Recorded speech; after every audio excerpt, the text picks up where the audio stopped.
Wendy, let's go. Olivia stepped forward and grabbed Wendy's hand, pulling her away from the crowd. As they walked out of the throng, Wendy spotted Steve approaching from a short distance away. Her eyes brimmed with resentment. She shook off Olivia's hand and rushed toward Steve. "Good morning," Steve greeted Wendy with a smile. Whack! Wendy raised her hand and used all her strength to slap Steve hard across the cheek. When the slap landed, Steve's ears rang with the buzzing sound, and he nearly kept walking. He turned his head, his anger boiling over. "Are you insane? What the hell is wrong with you?" Wendy seemed addicted to hitting him. "I hate you." Wendy's eyes reddened, and she clenched her teeth. "I never want to see you again in this lifetime." Her words were laden with a weight that Olivia had never heard before. "Wendy!" Olivia frowned. This couldn't be Steve's doing. Despite his sharp tongue, he wouldn't go this far. Steve gazed at Wendy with a mix of anger and bewilderment. He had never seen such a look in her eyes, even since they were kids. It was only a lost love letter. Was there a need for this? "Scum!" Wendy spat out, then stormed out of the school. "Wendy! Wendy!" Olivia wanted to follow her, but Steve was trying to stop her. She brushed past him, rushing after Wendy. "What the hell is happening?" Steve was utterly perplexed. "You're clearly in the wrong." Sam Feinstein, who was also by the bulletin board, approached with a disappointed expression. "Steve, you're despicable." "What the hell did I do?" Steve's face burned with irritation. "Even if you don't like Wendy, you didn't have to display her love letter on the bulletin board, did you?" Sam scowled. "Wendy's a girl after all. It took her a lot of courage to confess." "What did you say?" Steve grabbed Sam's collar. "Say it again." "What did you say?" Sam angrily shook Steve off. "If I could beat you up, I would." "Who was Wendy writing her love letter to?" Steve demanded. "To you." Sam pointed to the crowd still huddled around the bulletin board. "So many people saw it. The letter starts with your name, Steve." Sam's words hit Steve like a thunderbolt. He clenched his fists. Wendy's love letter was meant for him. It does? He thought back to all the things he had said to Wendy without even realizing the letter was addressed to him. "Help me chase after Olivia. I'll return the love letter to you. You can pretend to be my girlfriend. Do you really like the person this letter is addressed to that much?" Everything clicked. Steve felt like he'd been punched in the chest with a sledgehammer. His internal organs ached, but he couldn't utter a word. "Why is it on the bulletin board? Who posted it?" Steve looked up at Sam. "How would I know?" Sam regarded Steve with suspicion. "Wasn't it you?" "What do you think?" Steve shot Sam a look. "I think it might have been you." Sam nodded. "Idiot." Steve pushed Sam away, his mind in turmoil. Who dared to bully his kitten and frame him? When he found that person, they would regret ever being born. At that moment, Olivia returned with a worried expression. Wendy seemed like a lost soul. When Olivia saw Wendy entering the school, she had already called Dusty to ask him to find Wendy immediately. After resolving matters on her end, she planned to go back and find Wendy. "Olivia!" Steve quickly approached her. "How's Wendy?"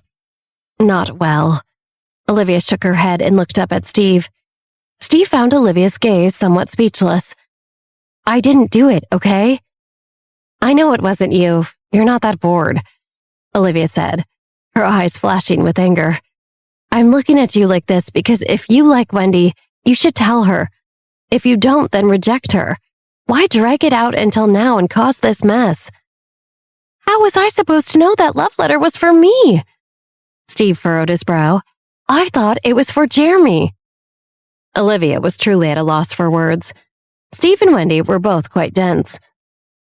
"It's not Steve," Sam muttered. "Then who could it be?" "I can only think of one person in the entire school who's this obvious and calculating."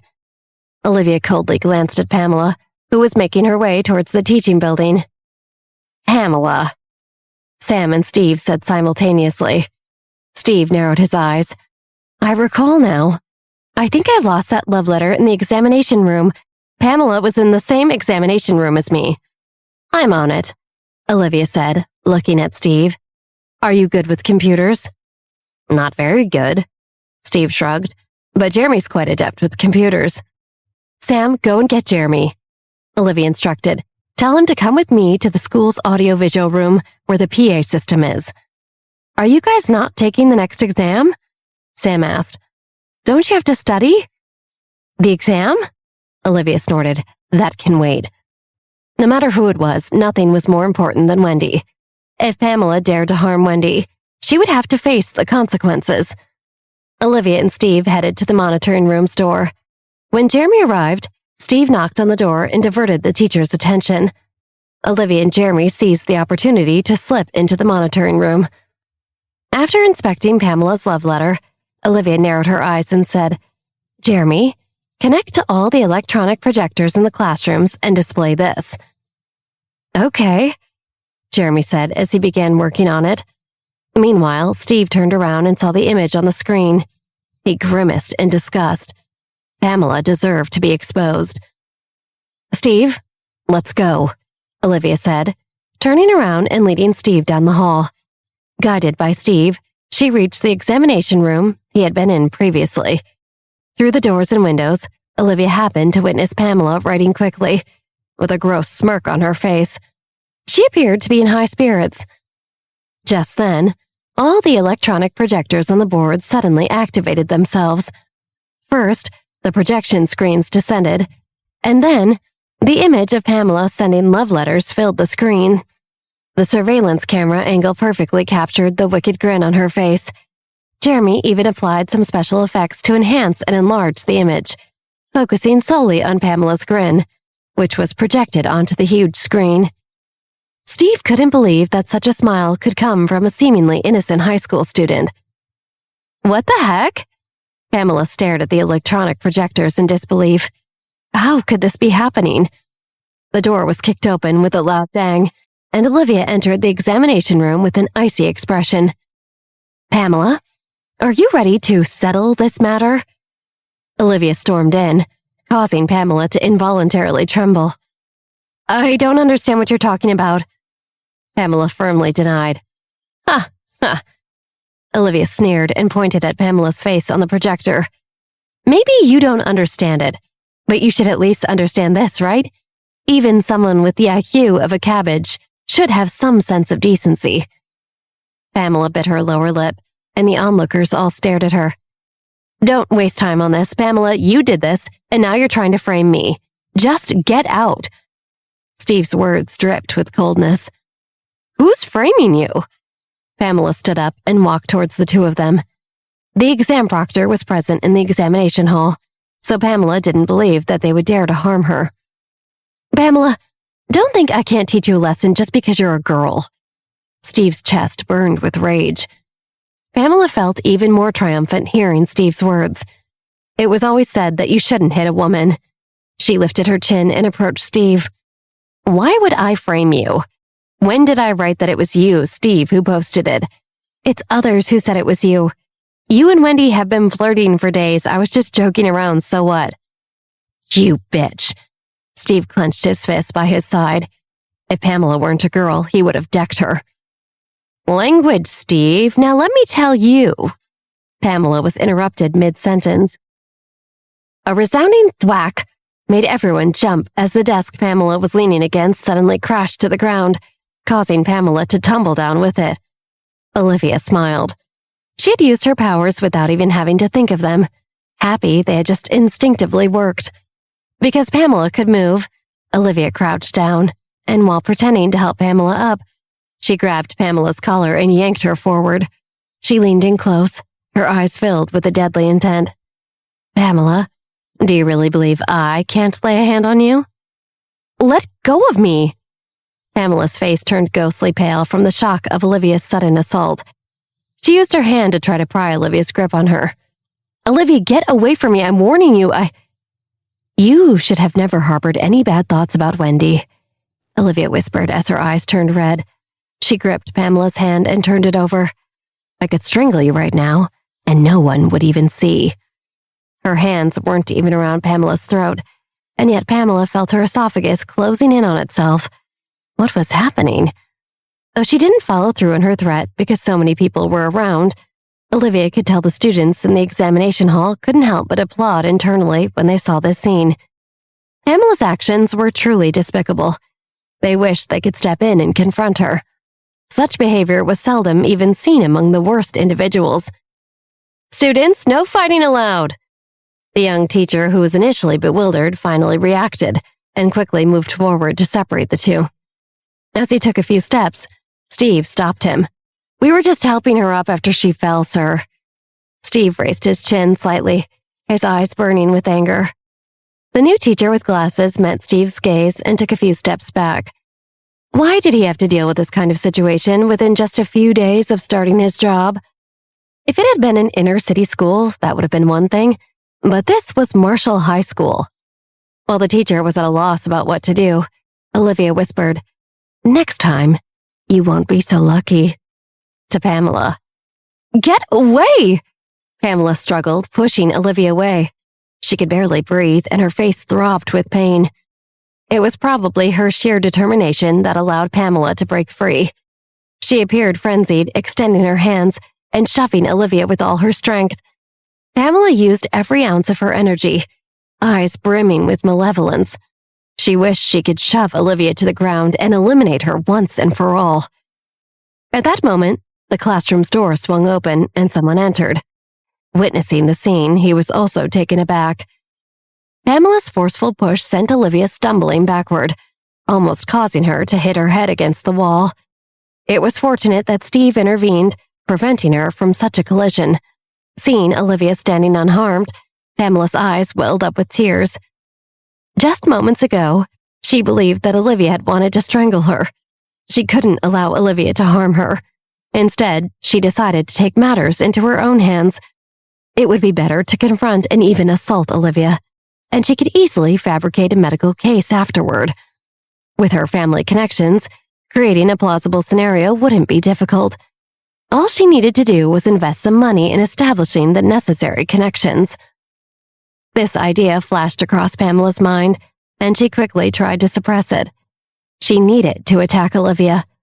However, as she lunged toward Olivia, her collar was suddenly seized. The force of being pulled back almost choked Pamela.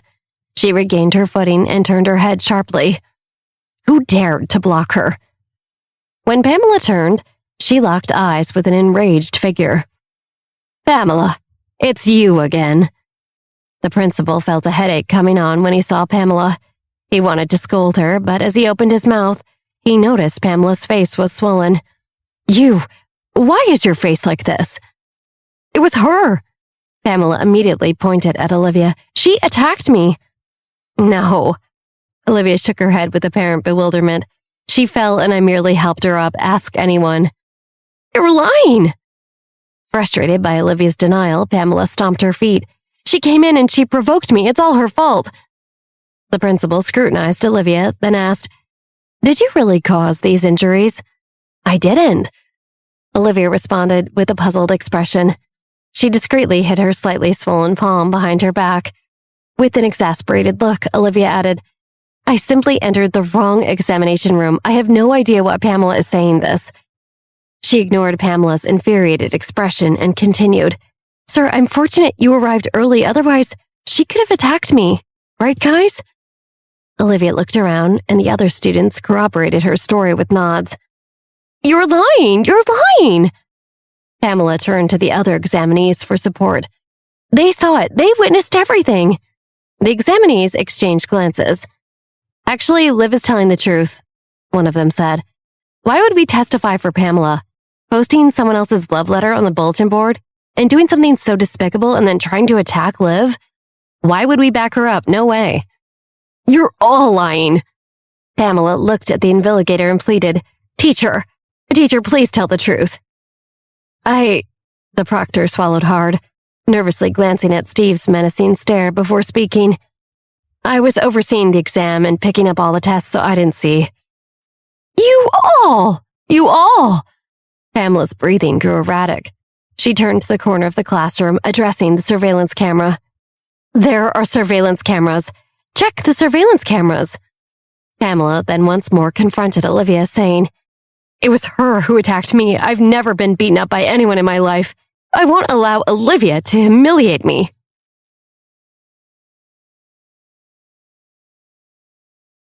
"All right, let's review the surveillance footage then," Olivia said, casting a devilish smile toward the surveillance camera. Meanwhile, Jeremy observed the surveillance video and grinned.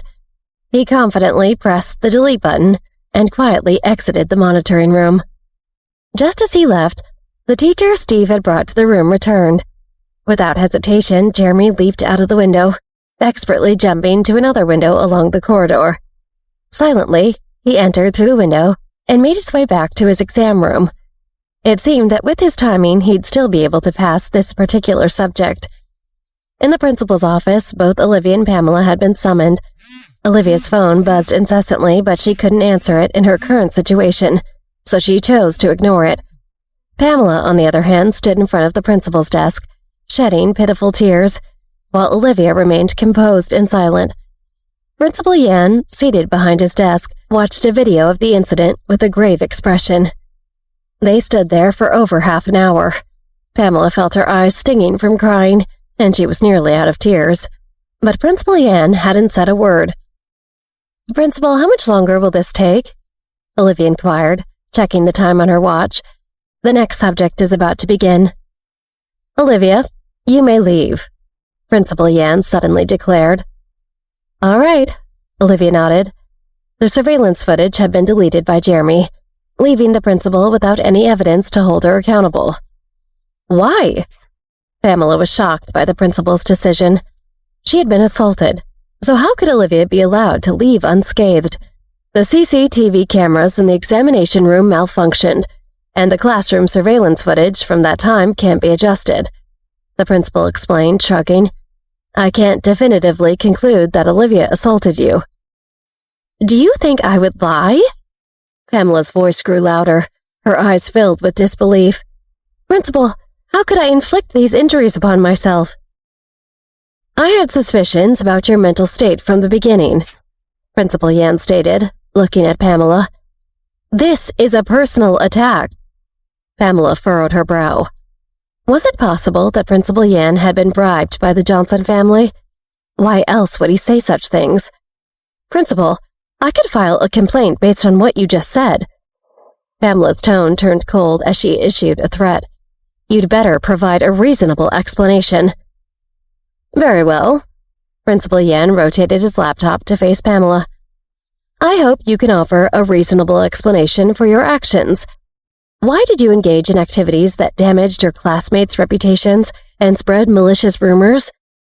On the laptop screen, Pamela saw herself stealing Wendy's love letter and whispering to her classmates. "I could have involved the police in this matter," the principal continued sternly. "Because of your actions, Wendy has suffered psychological trauma. Her mother contacted me earlier to request a transfer before you arrived. You need to take full responsibility for this."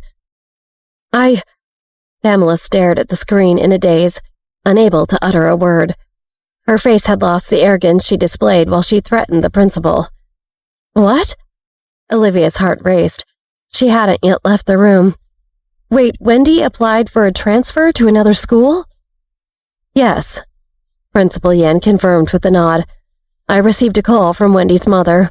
We discussed the situation, and she's determined to have her transferred." I don't understand." Olivia clenched her fist, her gaze fixed on Pamela. If not for Pamela causing the whole situation, Wendy wouldn't have considered transferring schools. Desiree had clearly promised to think about staying in New York carefully earlier. Knowing Desiree's character, if she had taken her time to consider, she would likely have agreed. But this wretched Pamela had stirred up trouble. "Olivia, you are free to leave," Principal Yan instructed, turning his attention to her. "Principal," Olivia looked up, "I'd like to request to take a leave of absence for the rest of the day. Can I go home and take a makeup test for my next exam at a later date? I think I need it after everything that happened today." Principal Yan studied Olivia's determined expression and nodded. "Very well, you may go. I'll arrange for you to take the makeup test." "Thank you, Principal." Olivia expressed her gratitude and hurriedly left the office. As Olivia dashed out, Pamela ground her teeth in frustration. She was convinced that Principal Yan had been bribed by the Johnson family. Since the school's establishment, she had never heard of a case where students were allowed a special makeup exam. They were treating Olivia with kid gloves only because the Johnson family was wealthy. It was repulsive how money ruled society. "Pamela, you don't need to continue with today's exam. Call your parents and ask them to come by," Principal Yan ordered, studying Pamela closely. "We need to discuss your situation." "Principal?" Pamela, who had scolded Principal Yan in her mind and looked down on him, turned timid at the thought of her parents coming. She put on a pitiful expression. "Principal, I was wrong. I was just joking around. Please don't contact my parents." "This matter necessitates your parents' involvement," Principal Yan insisted firmly. "You may leave now. Inform your parents to be at the principal's office at 1:30 this afternoon." "Principal?" Pamela's eyes welled up with tears again. She'd put on such a pathetic act, yet Principal Yan still intended to make things difficult for her. Where was his humanity? "Leave!" Principal Yan's voice was stern, and his eyes displayed his displeasure. Biting her lower lip, Pamela turned and walked out. This was too much. Her face still throbbed with pain. She wouldn't let this go so easily. No one could humiliate her like this, especially not Olivia. Apart from having money, what gave Olivia the right to act so arrogantly? Creating such unwritten rules was absolutely disgusting. As Pamela exited, another female student emerged from the principal's private closet. "Are you satisfied with how I handled it?" Principal Yan swiveled his laptop around, displaying the video from examination room C. Jeremy had deleted the file in the monitoring room, but he'd uploaded it in real time. Your good friend really played hardball. "Pamela deserved it," the female student remarked, rolling her eyes as she approached Principal Yan's desk. "Dad, thank you." "Yes," Principal Yan nodded, smiling at his daughter Millie.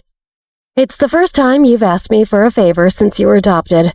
How could I refuse?" "Thank you." Millie expressed her gratitude once more. "Now go take your exam.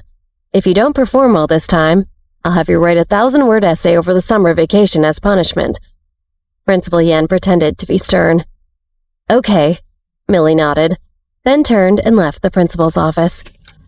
After departing from the principal's office, Olivia promptly retrieved her phone and noticed a dozen missed calls from Dusty. There were also 2 missed calls from Wendy. Furrowing her brow, she dialed Dusty's number. "Hello?" "Wendy is leaving the city?" Dusty informed her. "I'm on my way to the airport behind her car." "What? What time is her flight?" Olivia inquired. "And how long until it departs?" "In 2 hours," Dusty replied. "Oh my God." Olivia paused, then stated, "Dusty, book a flight ticket immediately." "Hmm?" Dusty was puzzled. "Wendy is my best friend. I can't allow anything to happen to her." Olivia's eyes showed a complex emotion. 3 years. Help me protect her for 3 years. After that, I'll go to Europe to seek revenge for you. That's where Franco Alva is, right? Dusty's expression turned serious. Through the phone, he could sense Olivia's determination. "All right, I'll risk everything to protect her." He had made the right choice following such a determined mistress. "Good," Olivia responded. "I'll rush over immediately." After that, she ended the call and dialed another number. "Hello?" "Olivia, aren't you supposed to be taking exams today? Why are you calling me now?" "Sven, there's something only you can help me with." Olivia's tone was serious. With the flight departing in 2 hours, only a professional driver like Sven could assist her. "All right, tell me," Sven responded. He detected the urgency in Olivia's voice and adopted a serious tone. After explaining the situation briefly to Sven, Olivia hastened to the school gate. Shortly after she arrived there, Sven pulled up in his car. Olivia opened the front passenger door and entered. She asked, "Sven, how long will it take to get there?" "Fasten your seatbelt and I'll get you there in half an hour." Sven grinned mischievously. Once Olivia secured her seatbelt, Sven floored the accelerator. With a swift swoosh, the sapphire blue sports car roared to life. In just half an hour, Sven covered the distance that would typically take 2 hours, never breaking a single red light along the way. "Thank you." Olivia unfastened her seatbelt and rushed out of the car.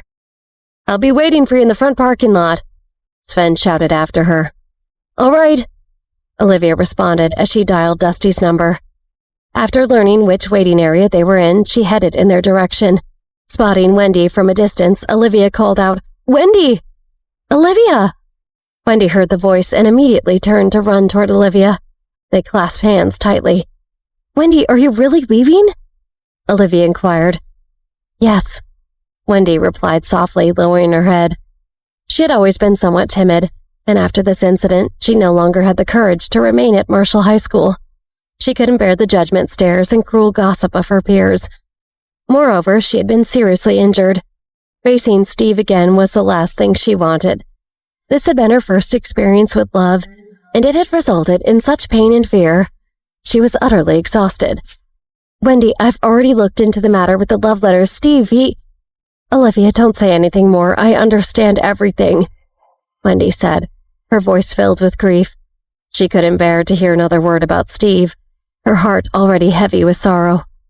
"You understand? What do you know?" Olivia was slightly bewildered. "Did Steve tell you everything?" Could it be that Steve had already confessed everything to Wendy? "Yes," Wendy nodded, tears welling up in her eyes. Steve had indeed revealed everything, and it had been her own naivete that had caused the rest. "Just explain it clearly," Olivia urged. There had been too many misunderstandings between them, and it would be best if they could clear everything up. "Olivia, I'll miss you so much," Wendy sobbed as she hugged Olivia tightly. "It's okay," Olivia comforted her, patting her back gently. 3 years from now, I'll come find you." She looked at Dusty, who stood nearby, and continued, "Dusty will accompany you to Beijing for protection. You can trust him. He's an excellent guy and will keep you safe." "Dusty to protect me?" Wendy was momentarily surprised before turning to Olivia. "What about you?" "Though it pains me to admit it," Olivia shrugged, "my fiancé Chris is quite responsible." She had over 4 years left in her contract with Chris, and aside from benefiting from it, she also had more than 4 years to cooperate with him. Chris was indeed a reliable partner. "Okay," Wendy nodded, "as long as Chris is looking after you." "Remember," Olivia gazed into Wendy's eyes and cautioned her, "question everything, don't act impulsively, and never easily trust others. Don't get involved in unnecessary troubles." "I won't," Wendy affirmed, vowing to carry this warning with her for life. "Wendy, no matter what happens, remember not to rush into things. Discuss with your godmother and grandfather." "I understand," Wendy assured her, her determination evident. At that moment, the airport's announcement stated that Wendy's flight was about to depart. Olivia and Wendy clung to each other tightly, believing they would always be together. They had hoped to stand by each other's side for the rest of their lives, sharing their joys and sorrows. The weather was perfect. The sky outside the airport was a brilliant blue, and sunlight streamed through the French windows, casting their hugging figures in long shadows. If only time could truly halt at this moment. But reality dictated that they would soon venture into different worlds. Wendy glanced back repeatedly, reluctant to leave. She watched as Olivia waved her arm from a distance, calling out, "Olivia, take care!" "Yes," Olivia nodded vigorously, unable to say more. She couldn't find the words. Her emotions were too overwhelming. She didn't want Wendy's last memory of her to be a tearful face. Olivia clenched her teeth and waved her arm with determination. To take care. That's what she had promised Wendy. She would live on. Standing before the floor-to-ceiling window, watching the plane streak across the sky, Olivia only turned away after a long while. She faced the view outside the window, her expression filled with bloodthirst. "Pamela," Olivia thought, "this matter isn't over."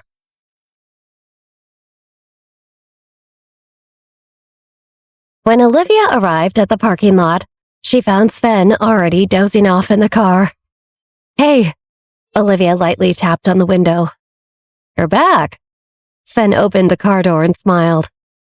Yes. Olivia entered the car and fastened her seatbelt. You look quite tired. A bit.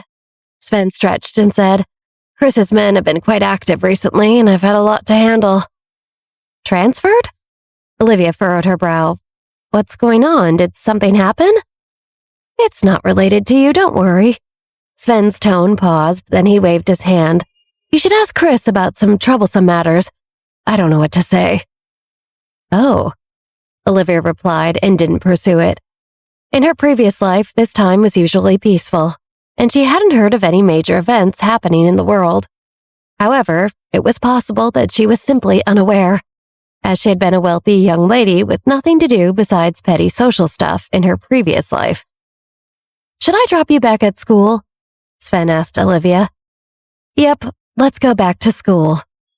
A trace of anger flashed in Olivia's eyes. Pamela had crossed a line this time. It wasn't that she didn't dare to take revenge on Pamela, but she felt her wings weren't fully grown yet, and it wasn't worth the risk for someone like Pamela. But now that Pamela was asking for trouble, she couldn't just let it slide. All right, Sven nodded and started the car. Sven, how many years have you been driving? Olivia envied Sven's exceptional driving skills. 10 years. Sven smiled and said, I started by sneaking into the family car when I was young. At that time, I couldn't even reach the pedals with my feet.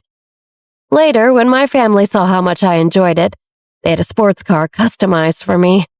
I used to drive it all around the house when I had nothing else to do. You drove a sports car around the house? Olivia was amazed. Sven, how wealthy is your family? My family isn't that big, actually, but it has been serving the Jones family for generations, acting as their right hand for decades upon decades. We're more like allies than servants, with a lot of intermarriage over the years. Allies? Olivia thought for a moment. That kind of loyalty is admirable. Yes. Sven smiled and shrugged. It's a complicated world. Don't assume the 7 great families are always at odds with the Jones family and the families they've married into. Sometimes, to maintain balance and serve the interests of the Jones family, we have to make connections with them. Does your family make alliances with the 7 great families? Olivia asked, intrigued. Yes, Sven nodded. I remember the last time we made a deal was with the Garibaldi family. The Garibaldi family? The one with Jeremy? Olivia inquired. Jeremy, yes, that's the one. Sven thought for a moment and said, but the Garibaldi family is in turmoil right now. The 7 great families are all facing challenges, in both business and in their personal lives. Each generation seems weaker than the last. Over time, they'll likely have to merge with others. That's just how it goes. I see. Olivia nodded. Sven, what do you know about the Garibaldi family? I don't know much about them, especially the Garibaldi and Shook families, despite being pretty close with Jeremy and Steve. The Garibaldi's family situation is rather complicated, Sven said as he drove. They should be one of the most powerful families after the Kong family. But in recent years, their business development has faltered. And in some aspects, they're even weaker than the Bridges family. At the mention of the Bridges family, Olivia thought of the innocent young lady from that family, Bella. What happened to the Garibaldi family? If something hadn't happened, Jeremy wouldn't have come to New York City to study. In theory, Jeremy should be the eldest son, Sven began, but Jeremy's grandfather had a foster son, Anders. He's 3 years older than Jeremy and quite shrewd in the business world. There was a scandal a few years back. A scandal? Olivia inquired. It's not a well-kept secret. Sven paused for a moment, then chuckled. You sure you want to know? Olivia blinked. Did she? Yes. Well, the family patriarch, Jeremy's grandpa, doted on this foster son, and Anders' abilities were undeniable. It greatly affected Jeremy's position in the family. Even though the Garibaldi family had an illegitimate child, the family should have seen Jeremy as the rightful heir. But then, Jeremy's father had an accident.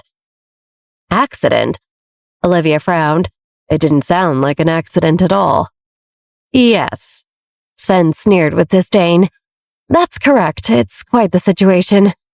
Jeremy is still a minor and can't assume control of the Garibaldi family. He's the Garibaldi family's eldest son due to an accident. After his father's demise, Jeremy's mother was overwhelmed with grief. No visitors and stuff. No visitors? Olivia widened her eyes. That's practically imprisonment, isn't it? I didn't say that. Sven grinned mysteriously. Jeremy managed to escape, otherwise he might have been met with an accident too. Olivia clenched her jaw. She had no idea Jeremy carried such a heavy burden. This was information she had never known. Don't worry too much about Jeremy. Sven's lips curled up. He's much stronger than you might think. What about Steve Shook? Olivia asked Sven. How is he? How did he also end up in New York City? Well, he was banished to New York, Sven said as he saw a red traffic light up ahead and brought the car to a smooth stop. He continued, the Shook family situation isn't much different from the Garibaldi's family. The former head of the Shook family was quite inept. The previous family head was the elder brother of the current one, and he was a man of ambition. Unfortunately, he passed away from illness in his 30s without leaving any children. Grandfather Shook, the patriarch's younger brother, enjoyed a life of leisure. The fact that the Shook family has survived until now is quite remarkable. What does that have to do with Steve's exile? Olivia was puzzled. Grandfather Shook ended up marrying a woman in her 20s who's quite skilled. Sven's mouth curled into a smirk. Getting Steve exiled wasn't too difficult for her. In her 20s? Olivia sighed again and commented, Grandfather Shook must have good health. She snarked. Sven was left speechless. Yeah, and she must like money. He shook his head. The guy is old. Returning to school in Sven's car, Olivia heard a barrage of unpleasant scolding as she entered the building where her locker was. You've let me down so much, a woman's voice sharply rang out. Recognizing the voice, Olivia approached to find a familiar face, the woman berating a girl who was even more familiar to her. As she walked closer, Olivia's smile grew brighter. Mom, please listen to me. Pamela's eyes were slightly red. I've been accused of doing things I didn't do. What does it matter? Pamela's mother pointed accusingly at her daughter. No one cares about that. What matters is the result, and the result is that you've been expelled for violating school rules. Mom, Pamela couldn't believe Principal Yan had actually expelled her. She was an outstanding student. How could she be treated so unfairly? Pamela's mother furiously scolded. I don't have a useless daughter like you. With that, she turned and walked away. Passing by Olivia, she glanced at her indifferently before continuing on her way. Mom!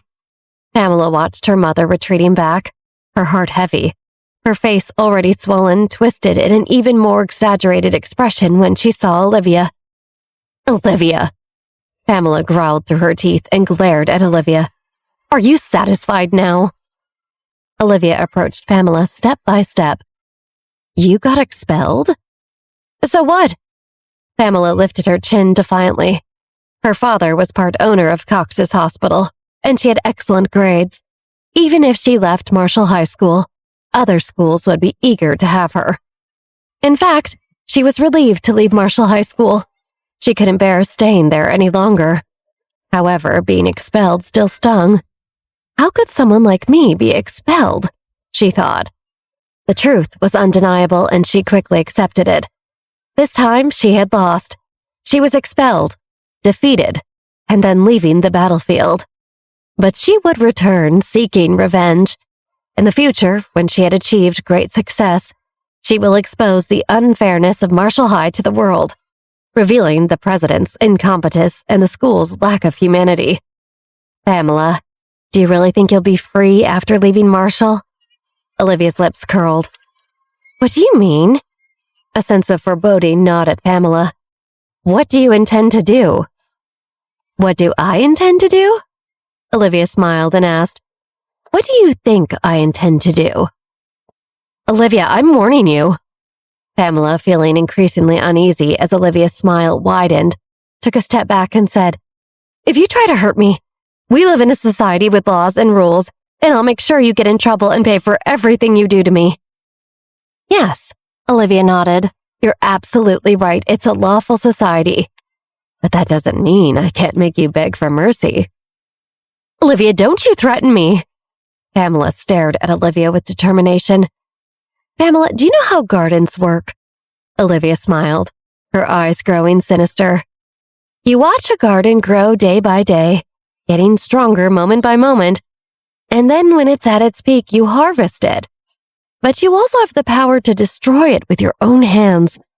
You tear its bones apart, drink its blood, and consume its flesh." Olivia's eyes darkened. "What are you talking about?"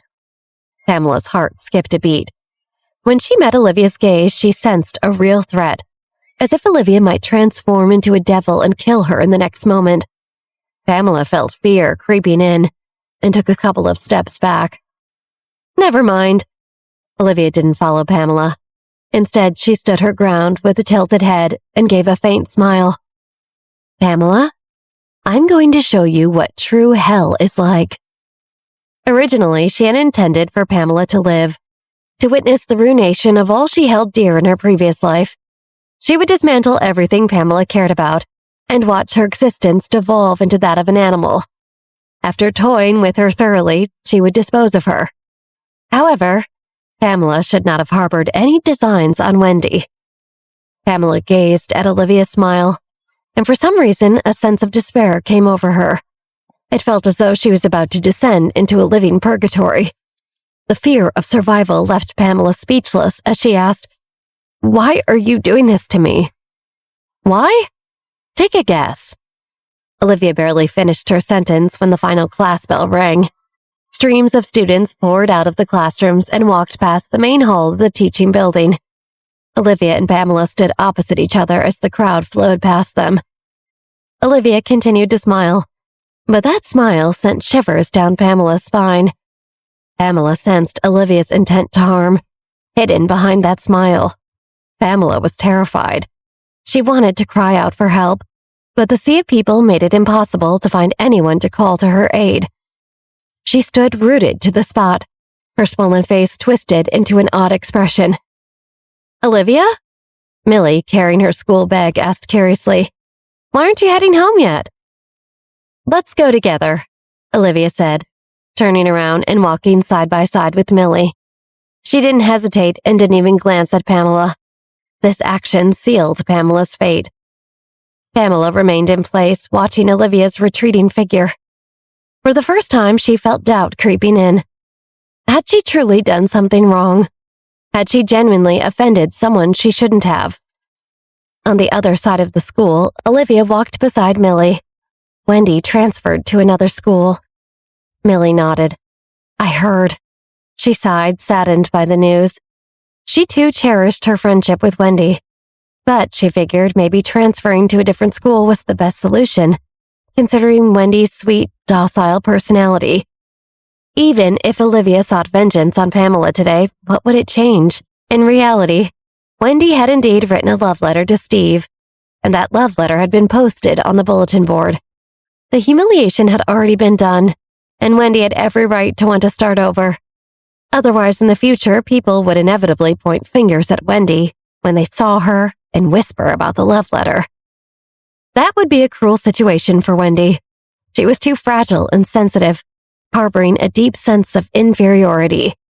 She couldn't handle having to endure that for her last year of high school.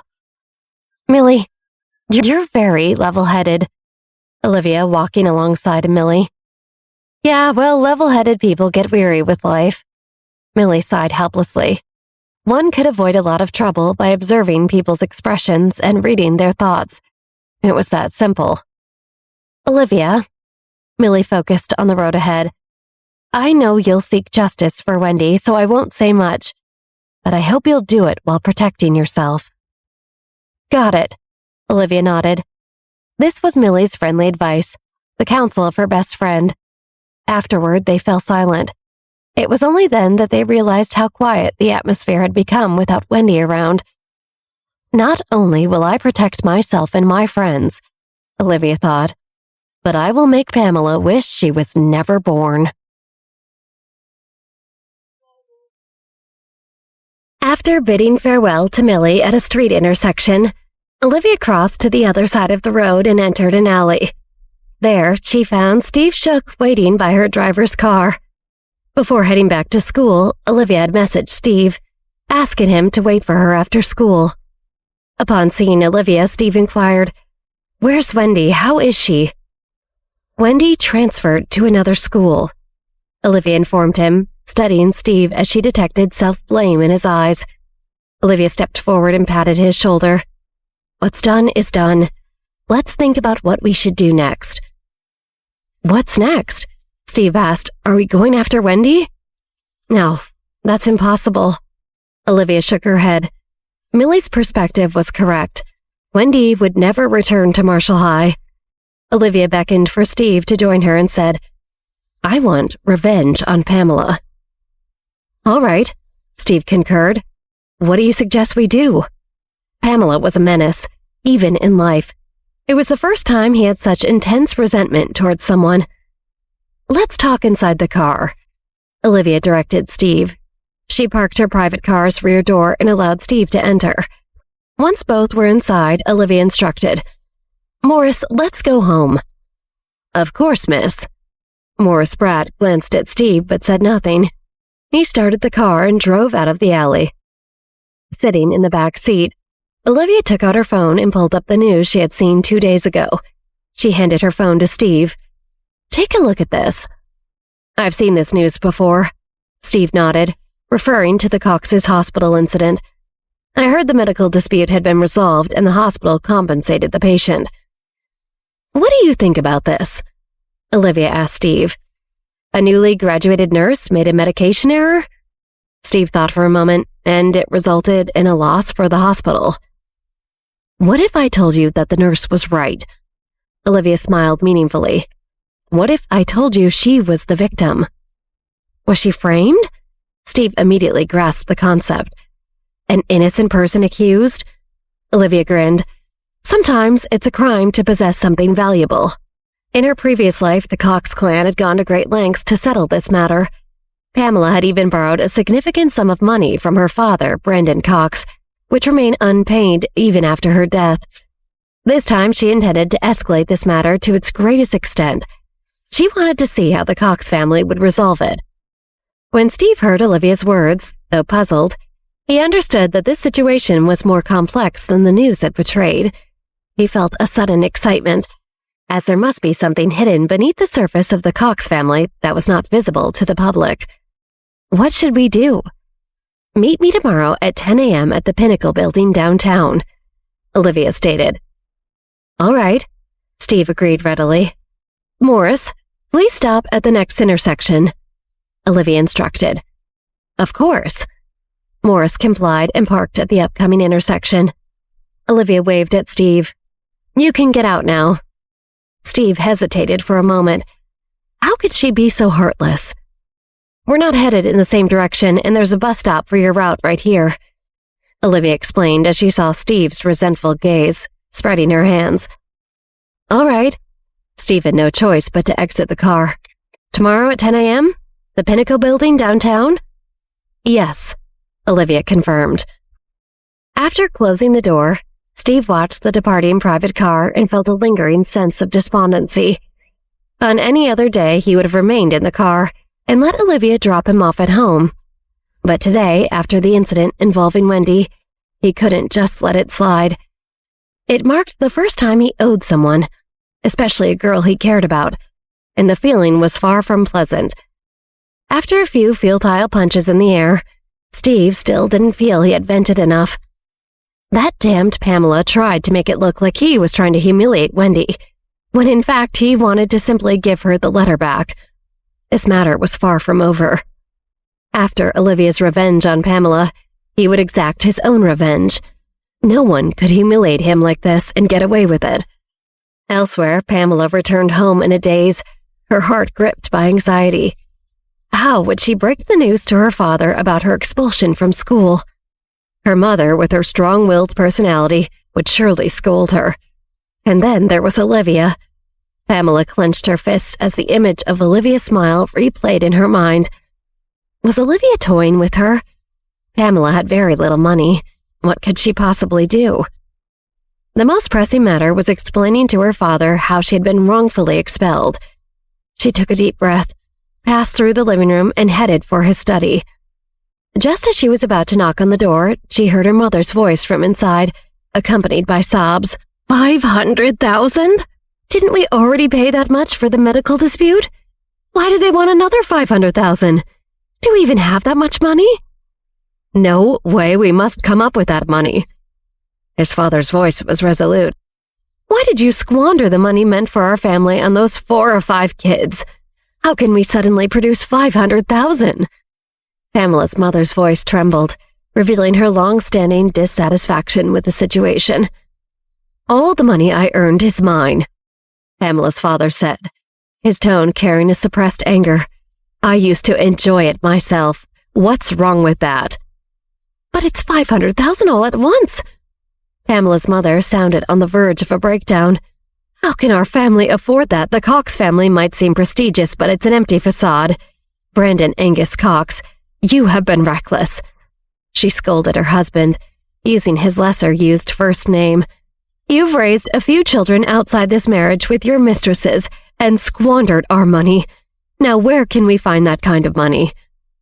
I have to gather it by 10 tomorrow, even if it means mortgaging the house, Angus declared firmly. The situation concerned his future, and he couldn't let too many people get involved. You're insane, you're really insane. Pamela's mother shook her head and muttered through gritted teeth. I should have driven over them. Insane? You're the insane one. Angus's anger flared, and he raised his hand to strike Pamela's mother. A flurry of slaps, curses, and pleas for mercy echoed from behind the door. Pamela's eyes sparkled with a twisted delight. If her father was already taking out his anger on her mother, perhaps he wouldn't turn on her as well. After a night of collecting enough money, Angus sat at the table, eyeing a black suitcase before him. He hadn't been careful either. How could he have let the evidence fall into someone else's hands? Dealing with someone who had just graduated from university should be manageable. After making a call, Angus heard a pause in the girl's voice on the other end of the line. Angus frowned and said, Hello? Hello, I'm here. I've prepared the money. Where can I meet you tomorrow at 10 o'clock in the morning? Angus asked. Tomorrow at 10 o'clock in the morning at the Pinnacle building downtown. I'll be wearing a black suit next to a green rubbish bin. I can provide you with the money, but how can you assure me that you won't try to hurt me or take the money without helping me in return? Angus's eyes grew tense. You'll have to trust me. The woman's voice grew somber, laced with a hint of bitterness. Just as I trusted you back then.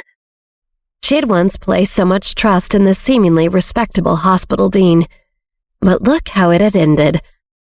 All right. Angus gritted his teeth.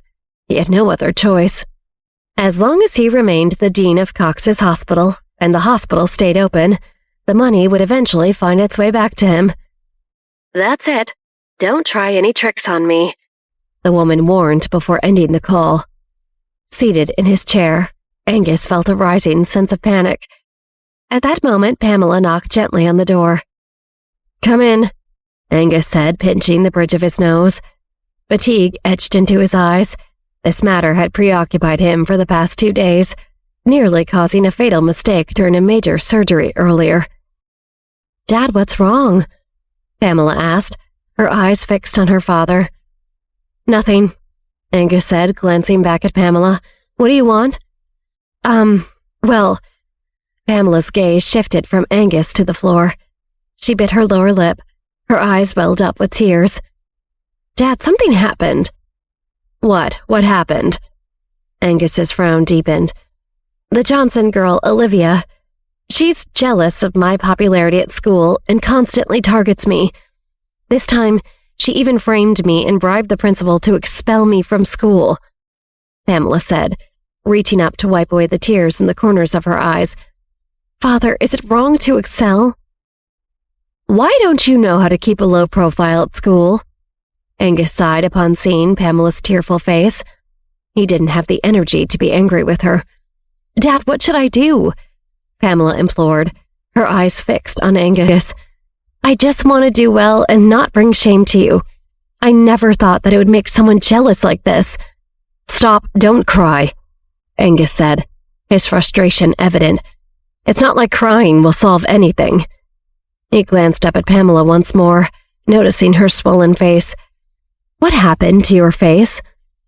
"Olivia hurt me," Pamela said, biting her lower lip and casting her gaze downward. "Don't pout. I'll find another school for you," Angus sighed. Offending the Johnson family was something they couldn't afford. "All right." Pamela appeared wronged, but as soon as she turned away, a smirk crept onto her face. That was good. That was exactly what she wanted. She knew she wouldn't be beaten today. Pamela left her father's study and headed up to the 3rd floor, where she heard her mother still crying. Impatient, Pamela approached the door. It wasn't completely closed. It was left ajar. The room's lights were off, and her mother knelt beside the bed, weeping. Pamela peered inside the door's gap, and the corridor lights cast a pitiful glow on her mother's back. However, Pamela felt no sympathy for this pitiful scene. She lightly kicked the door with her foot, swinging it open completely. "Mom, don't cry." "Pamela." Pamela's mother turned her head slightly. "You must become an exceptional person." "And then?" Pamela's patience with her mother was wearing thin. "Am I supposed to shield you, step in front of Dad, and ask him to stop hurting you? Should I convince him to consider you after he betrayed you?" Pamela's mother's voice caught, halting her response. "Even if Dad is a scoundrel, you still shouldn't remain with him." Pamela sneered and scorned. "What's the latest incident? Did Dad assault the nurse at the hospital again?" Pamela's mother didn't continue speaking. She lowered her head slightly, her eyes filled with pain. "Mom, you must be strong. Don't let others look down on you," Pamela stated with a smile.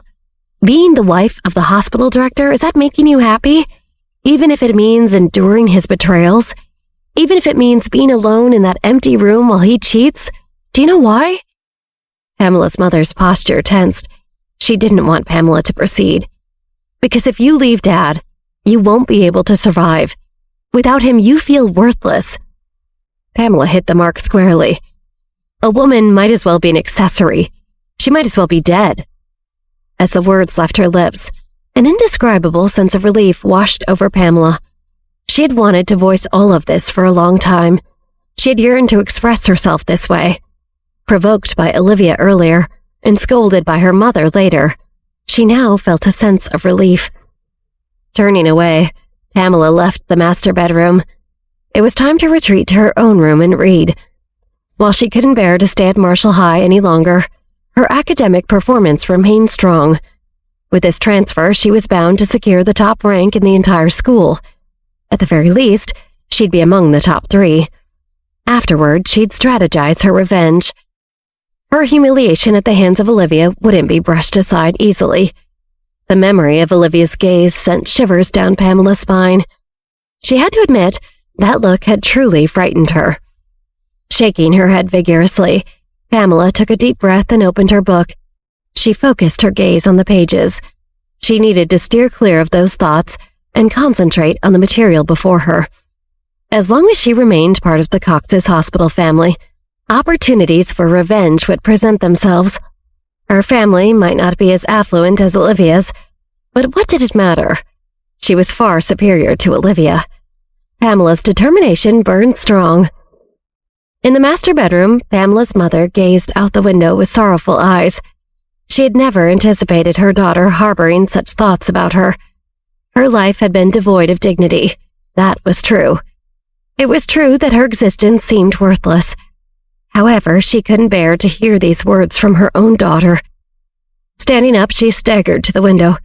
She opened it, and the cold night breeze brushed against her, sending a shiver through her body.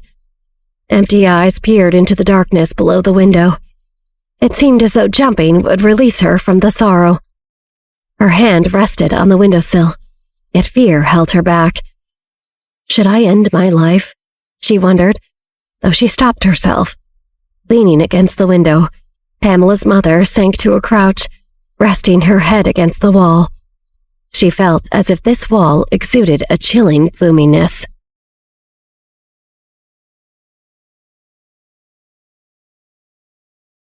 The next morning at 10 o'clock, Steve arrived at the location where he and Olivia had agreed to meet. "Steve, this way." Olivia spotted him from a distance and called out, "Come over here quickly." "All right." Steve hurried over and inquired, "What's our plan for today?" "You're so eager," Olivia teased with a smile, taking his arm affectionately. "Wow, what's this all about?" Steve asked, puzzled. "Cooperate with me," she said, pulling out her phone and approaching a young woman standing near a green trash can. The woman appeared to be in her mid-20s, dressed in a black sweater with an oval face and fair, delicate skin. Despite wearing oversized black-framed glasses, her inherent beauty shone through. Long black hair cascaded down her shoulders, and she kept her head slightly lowered, trying not to draw attention. Olivia grasped Steve's arm as she approached the girl. She smiled and said, "Excuse me, can you help us take a photo? We forgot to bring a selfie stick." "Sure," the girl agreed, taking Olivia's phone. "Thank you," Olivia said, taking Steve's arm, and they posed together in front of an intriguing building logo. The resulting photo portrayed a sweet, loving couple, enough to tug at the girl's heart. She could have had such happiness. "Thank you," Olivia said, taking back her phone and offering a sweet smile. "It's no problem." The girl awkwardly smiled and took a few steps back. She noticed a glint of hatred in the eyes of a man approaching from a distance. This man had disrupted her life. Olivia caught the change in the girl's expression and followed her gaze, seeing the man rushing over from a parked car by the side of the road. Olivia's lips curled up as she once again steered Steve away. The girl and the man met, and the girl glared at him with hatred in her eyes. The man quickly handed her a box, muttered a few words, and then swiftly departed. The girl's face paled, and her knuckles turned white from gripping the box with force. Despite everything, she now had the money. Half of it was for her parents, and the other half was for her to escape to another country, another city. She was young, and in an unfamiliar place, she could build a better life. Her dream had to become a nurse, and her future had once looked bright and beautiful. But now, everything had been ruined by Angus. Walking ahead, the girl's expression was a mix of emotions. Why did she have to suffer like this at such a young age? At that moment, a BMW SUV sped towards the girl. She stood there in shock, her eyes filled with fear as she helplessly watched it approach. "Watch out!" Olivia shouted in alarm, pulling the girl back to her side. "Are you okay?" I'm okay," the girl stammered, still in shock. Even her lips had lost color. "Do you need to go to the hospital?" Steve asked. "No, thanks." The mention of the hospital jolted the girl. She swallowed hard and looked at Olivia and Steve, realizing that they were the couple who had asked her for help with photos. "These drivers these days, how can they be so reckless?" Steve complained. "Indeed," Olivia frowned. "It feels almost like an attempted murder." "What?" The girl was taken aback. Attempted murder? Perhaps it was the near-death experience, but the word resonated with her. "That's right. Who drives straight through here? This is a shopping district." Steve shook his head. Then he thought of something and looked at the girl in surprise. Did you upset someone?" "Why don't you call the police?" Olivia suggested, gazing at the girl. "I have a feeling this person is here to harm you." Olivia and Steve coordinated their words. Hope flickered in the girl's eyes once more. "Even if I don't know your situation," Olivia observed the girl, a cunning glint in her eye. "But if it were me, I'd rather go down fighting than be a victim. I'd ruin that person's reputation and everything they hold dear." Yeah, if it were me, I'd do the same. Steve nodded. If I didn't fight back, I might be dead. But if I did, at least I'd have a chance to survive. The girl heard their words and found a renewed sense of hope. If you're unsure, just remember our perspective. Olivia smiled. Maybe we're being a bit overdramatic. We read too many novels and we tend to see every incident as a plot. Yes, perhaps it's just an ordinary accident. Steve reassured the girl. Don't be afraid. Go home quickly. The girl, comforted by Olivia and Steve's words, nodded with gratitude. Thank you. With that, she began to walk away. At that moment, the BMW SUV that had passed by earlier circled back and stepped in front of them. The window rolled down and the driver politely said, "Get in the car." Olivia and Steve got into the car and drove away. Throughout the entire ordeal, Olivia never explained to Sven and Steve why she had acted as she did. Yet these two had always unconditionally trusted her. It was a comforting feeling. A few days later, news spread like wildfire. Headlines said things like, Cox's hospital director treats lives with disregard. Hospital director Angus Cox, a wolf in sheep's clothing, tampered with medications to frame nurse. And ethical violations, Angus Cox must exit the medical profession. First, the news appeared on the internet, and then the New York City local news stations even reported it. The once prestigious cancer specialist hospital was now synonymous with corruption and greed. Everyone used to revere the director, but now everyone hated the degenerate he had become. This transformation plunged the Cox family into eternal damnation, leaving Angus too afraid to leave his home. Pamela, who had initially focused on her studies, experienced a sudden shock when a brick flew through the window on the first floor while she was reading on the sofa. She cried out in fear, trembling as her shoulder was bruised from the impact. Before she could react, another brick shattered the window. In her panic, Pamela left the window and shouted, "Dad! Mom! Dad! Why are you making so much noise?" Angus stormed out of his study with bloodshot eyes. "Someone threw stones at our house," Pamela said, still visibly shaken. Her eyes were red. The incident had truly terrified her. "What?" Angus glanced at the shattered window, his chest burning with anger. That woman had gone too far. "Dad, what's happening? Why is this happening to us? Have we offended someone?" Pamela immediately thought of Olivia. At this moment, Pamela continued to talk in her ear. Impatience flashed across Angus's eyes as he raised his voice. "Go to your room and read." Angus was a big man, and his booming voice caused Pamela to back up and fall into her butt. Her ears were ringing. "Get out!" Angus yelled. Pamela got up from the floor and, disheveled and confused, hustled back to her room. Hatred filled her eyes. That damn Olivia. This had to be her doing. And her utterly despicable father, incapable and only available to vent his anger on his wife and daughter. What a scoundrel. Why hadn't he just died? It would be better if he had. Fuming with anger, Pamela punched her soft bed. She tried to continue reading but found it impossible. Taking a deep breath, she turned on the TV to relax. Just as she switched the channel, the TV began reporting about Cox's hospital. Seeing their hospital on TV was nothing unusual. Everyone in the country knew that Cox's hospital was the best cancer hospital. Pamela felt a tinge of pride, but that pride turned uglier as she listened to the news reporters' enraged broadcast. What was happening? Why was this occurring? Her mind went blank. This can't be true, she thought. It can't happen.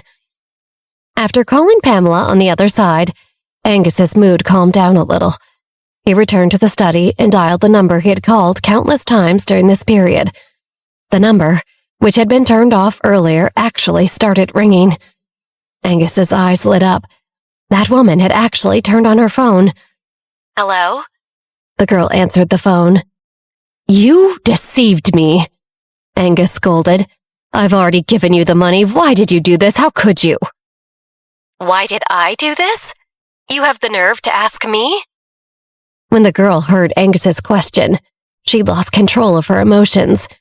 Her eyes remained fixed on the news on the television, showing people vandalizing Cox's hospital. Seeing them with the banner in front of the hospital's door, the girl felt an indescribable joy in her heart.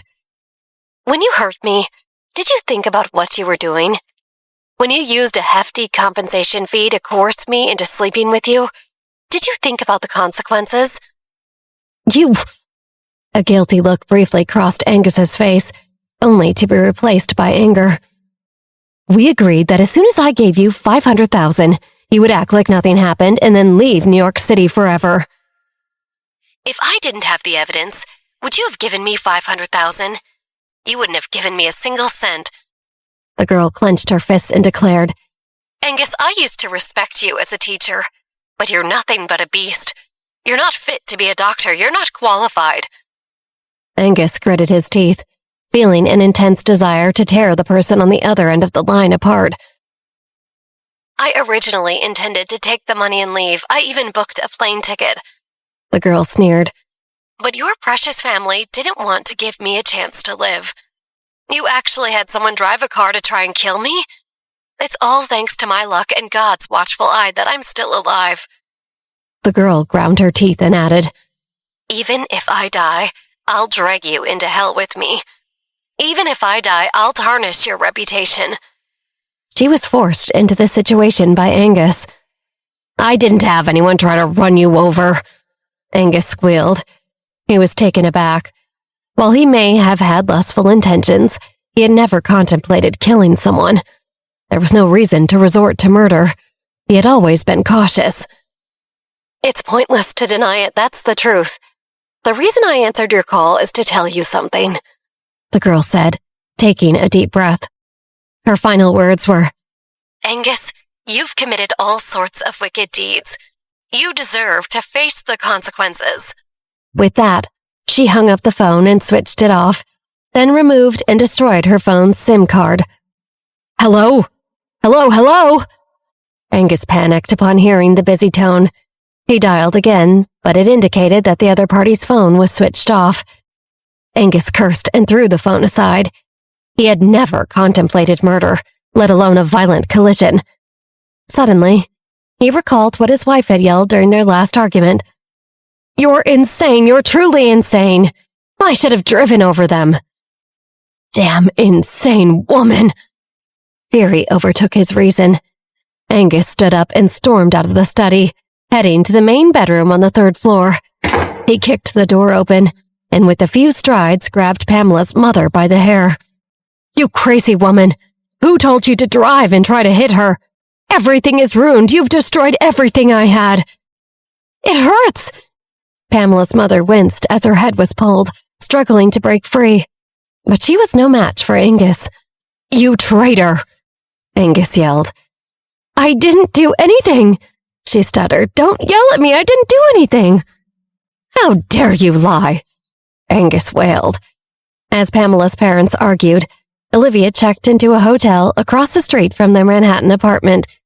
Soon, she went up to her room and looked out the terrace. She smiled when she realized their curtains were drawn, and she had a perfect view into their apartment. And not only that, she seemed close enough for her powers to work. When she blinked, she saw that the lights flickered in their place. But they were too preoccupied in their apartment to notice.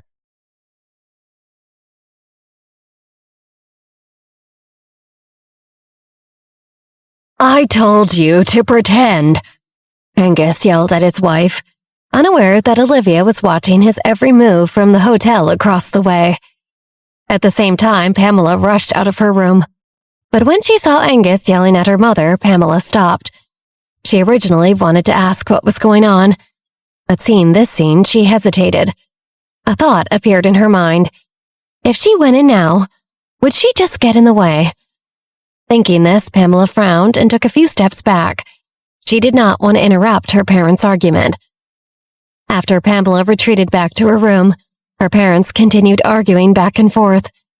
Olivia watched, a flicker in her eye, as Pamela's mom stood beside the family's fireplace mantel. And just as the woman turned and threw her hands up in exasperation, Olivia nodded. At that exact moment, Pamela's mom's eyes went wide. She felt herself being tipped backward, as if by some invisible force. And with her husband facing away from her, she yelled, "Angus, help!" as she fell, though no sound left her throat. What's happening? She thought, unable to get a word out. It's like her throat was closed entirely. She continued falling until finally her head collided with the corner of the marble mantel. The last thing she felt was a sharp, searing pain at the back of her skull, and then there was black. Pamela heard a knock on the front door a little while after she re-entered her bedroom. When her parents didn't answer it, she went down to the first floor. Pamela walked to the door and looked at it nervously. Was it some stranger looking to shame her father? While reaching for the door handle, she paused and asked, "Who is it?" "The police." Someone outside the door answered. Pamela felt much more at ease when she heard that it was the police. "Huh? Please wait a moment." Pamela was just about to open the door when she remembered that Angus and her mom were still arguing upstairs. She hesitated again and calmed down to hear that there were no more sounds upstairs. This was also good. It meant they both calmed down. When the door was opened, Pamela saw a large group of people rushing in. "What's going on, you guys?" "We're here to investigate the director of Cox's hospital, Angus. There have been allegations of wrongdoing, and we would like to talk to him." The last man in a suit who came in did not even finish explaining to Pamela when he heard his colleague, who had just rushed up to the second floor, exclaim, "Someone died!" "What?" Pamela's face instantly turned pale. What was going on? "Make way!" The man who explained to Pamela immediately pushed her away and ran up to the second floor, just in time to see the bloody scene. Her mother was lying on the ground with the back of her head covered with blood. Her father was pressed to the ground by the police uniform and did not move. "Take him back to the station," a detective said. Everyone looked away, repulsed, as if it had been a long time since he had seen such a bloody scene. "Dad? Mom?" Pamela panicked. What was going on? "I didn't do this." Angus tried to plead with the officers. "She said she didn't want to argue, and so I turned away and she must have slipped and fell, I swear." Pamela was completely stunned. She looked at everything in front of her in disbelief. How could such a thing happen? The police came in large numbers and left again. The living room was sealed off with yellow tape to protect the potential murder scene. Pamela was alone in the empty house and could not figure out why all of this happened. Her mother died, and her father was taken away by the police because of the murder. It was not certain whether he would die or live in the future. Was the death penalty available in New York? Pamela completely panicked. What should she do? Without her parents, without the Cox's hospital to rely on, what should she do? All her relatives and friends refused to answer her phone call because of her father and his scandal. No one cared about her. It was impossible for her to ask for help. There were still people throwing stones at her house. There were also news about her father on the internet. There were even people who posted her information on the internet. Everything about her, even the matter of her being expelled from Marshall High. Now there were many people scolding her on the internet, saying that she was the daughter of a devil, that she had the blood of a devil flowing from her body, and that everything that happened in the Cox family was her own fault. There were even people who declared that they would form a team to burn her to death. Pamela was very afraid. She was extremely afraid and did not dare to go out. She did not dare to stand by the window. She did not even dare to sleep properly. She was worried day and night, and her fear tortured her. In just a short few days, she had lost a lot of weight. Her face was sickly pale, and her eyes were green. Her hair was messy, and she did not look like a human or a ghost. Pamela was extremely afraid. Now she only dared to stay at home. She did not even dare to go out and buy after eating all the food in the fridge. That day, a few people suddenly broke into the house. Pamela first thought that these people were coming to hurt her. She hid at the side and did not dare to come out. But these people did not come to beat or scold her to death. What they wanted to do was far crueler than that. As it turned out, Angus had failed to pay the mortgage on his apartment, So these people were here to foreclose on the house and take it back. This bad news was like the last straw that broke the camel's back. They had no one to rely on. Now, even the house they lived in was going to be taken away. Pamela went completely crazy. Her eyes were blood red. She roared like a beast and chased all the people out of her house. Pamela thought of dying. After she was chased out of her house, the penniless Pamela wanted to rush to the road and crash into the truck to kill herself. But just as she ran into the road, she stopped herself, afraid. She turned a corner and ran back to the side of the road. The current her was no longer the same Pamela she once was. There was no place to go, no place to live, no food to eat. Pamela also lowered her head as she walked, afraid that others would recognize her as Pamela. Afraid that others would recognize her as Angus Cox's daughter. She finally understood what Olivia's purgatory meant. She understood what Olivia meant when she said she would exact revenge on her. "Olivia, come out!" Pamela gritted her teeth. "Kill me if you have the ability." At midnight on the street, Pamela roared and waved her fist crazily in the air. All of this was caused by Olivia. She really hated it. At this moment, a private car passed by the street. The man sitting in the back seat signaled the driver to park the car by the roadside. Through the window, he looked at Pamela acting crazy. Hearing her curse, the man's eyes lit up. Pamela knelt on the ground of the street. The pedestrians passing by only thought that she was a crazy person, and they walked around her. Pamela got up from the ground and walked aimlessly. What should she do? The feeling of hunger made her feel weak all over. She had picked up half a piece of bread to eat at noon, but that was also something that happened at noon. What should she do now? She was really hungry. Seeing that there was a rubbish bin at the entrance of the alley, Pamela hesitated and walked over. Just as she walked to the entrance of the alley, Pamela did not even have time to reach for the rubbish bin when a few street thugs followed behind her. "Sir, look," the driver of the car said. He looked nervously at the teen he was driving who sat in the back seat. "Don't worry." The teenager looked at everything with a cold gaze. He looked at his watch, waited about 20 minutes, and then said, "Okay, now we can go over there. Shine your brights." The teen's driver did as he was told and drove into the alley.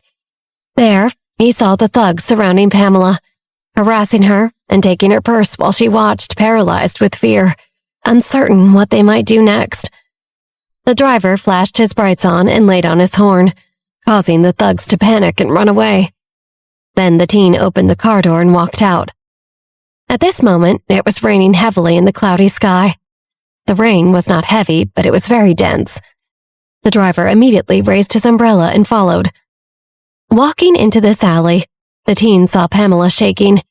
Her eyes were red and swollen. Her eyes were empty, and her arm was red where the thugs had pulled her purse off at the strap. It seemed that she had been traumatized by struggle. Step by step, he walked towards Pamela slowly. "Pamela? It's you?" Hearing this voice, Pamela looked at the man with difficulty and slightly opened her mouth. Pamela's voice was hoarse as she called out, "Mark? Pamela!" Mark immediately took off his coat and covered Pamela with it. He carried her into his arms. "Don't be afraid, I am here." These words were like a real salvation. Pamela's tears filled her eyes again. She buried her face in Mark's chest and cried. Why had her life become this? All of it was ruined. Her originally beautiful life. How could it be like this? She thought. "Olivia, I hate you. As long as I live one day, as long as I can still breathe, I will definitely kill you. No, I want you to live a life worse than death. I want you to rot in purgatory. I will let you taste 100 times the pain, let you know what a real mortal purgatory is. Olivia, in this life and this life, I will be irreconcilable with you." Mark hugged Pamela and lightly patted her back as he continually whispered some comforting words. But in a corner that Pamela could not see, Mark's eyes were full of scheming. He needed a person who hated the Johnson family as much as he did, maybe who even hated the Johnsons more than him. He needed a woman who was willing to do whatever it took to bring them down. He knew he could have intervened and saved Pamela from the thugs sooner once he saw them following her. But why would he?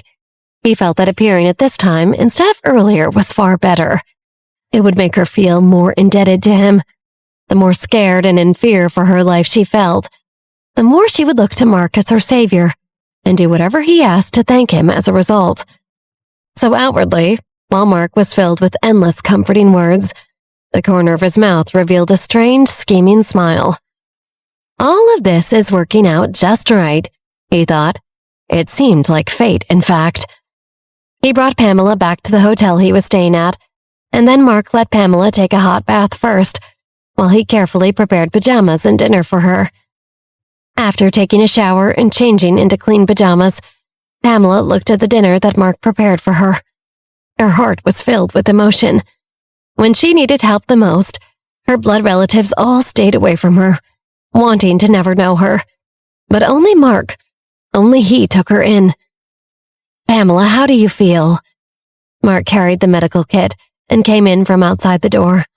"You must be hungry. Have something to eat first. I will apply some medicine for your arm, too, after you eat it." "Okay." Pamela nodded and walked to the side of the table. As soon as she sat down, she felt the pain. She had fallen when the thugs started chasing her before. After frowning, Pamela gritted her teeth and sat down. "If the food doesn't suit your taste, just tell me." Mark smiled and looked at Pamela. Pamela was really hungry, really hungry. She thanked him vaguely as she ate. "Mark, thank you." "You're welcome." Mark poured Pamela a glass of lemon water. "Drink some water. Don't choke." "Yes." Pamela nodded and reached for the cup. Just as she reached out, she felt a pain in her arm. "I'll feed you." Mark picked up the cup and personally fed it to Pamela. "Drink slowly." "Thank you." Pamela nodded gratefully and took a sip of water. She looked at Mark. "Why are you so good to me?" Putting down the cup, Mark looked at Pamela and said, "Pamela, actually, I've always liked you. I've been amazed by you since the first time I saw you." Mark's gaze was sincere. "You also know that my arm was broken by Olivia previously, right? So I know how painful things can feel. But you'll feel better soon." "But even if my arm heals, I still have nothing now." Pamela's eyes were red, and she slightly lowered her head. Everything about her had been destroyed by Olivia, that witch. She had no one to rely on and had no home. She was even. Hatred flashed across her eyes.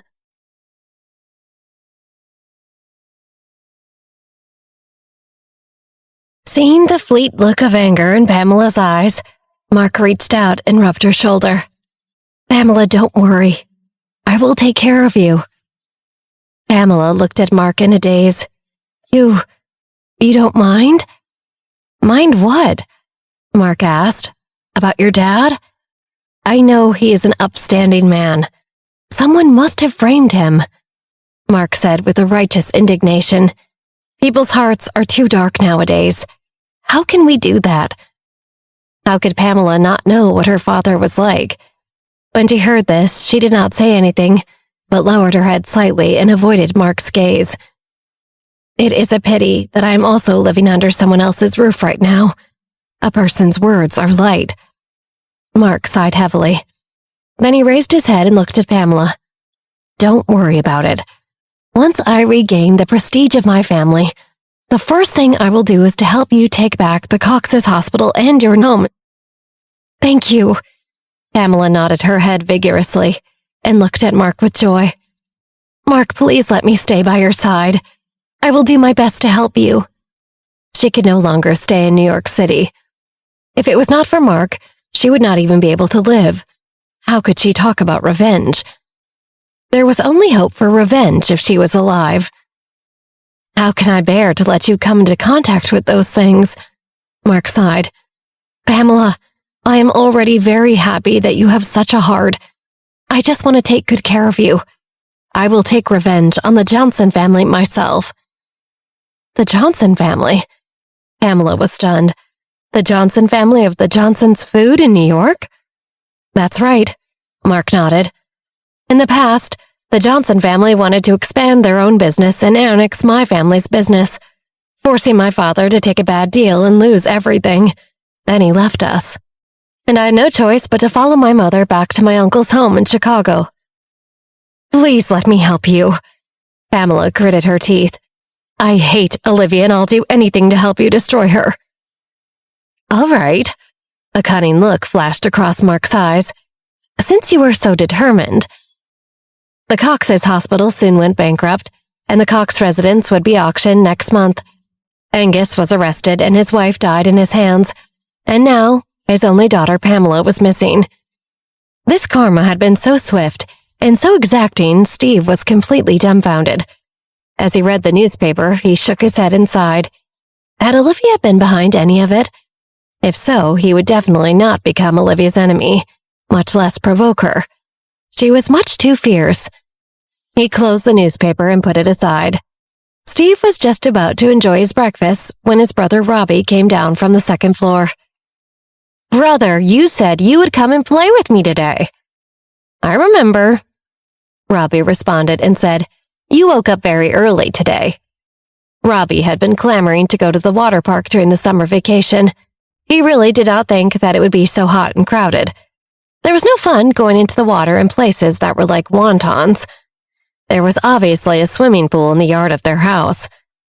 When are we leaving? Robbie jumped onto the chair and asked. We are leaving at 8:30, so we will arrive at 9. Steve answered while enjoying his breakfast. Go apply sunscreen yourself. I'll put your sunscreen in your room. There are instructions on how to use it. Otherwise, don't blame me for not reminding you when you get sunburned. Got it.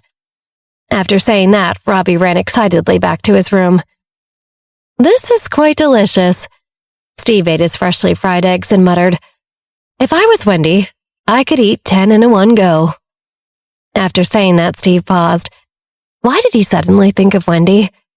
He only knew that Wendy had transferred to another school, but he did not know which school she had transferred to.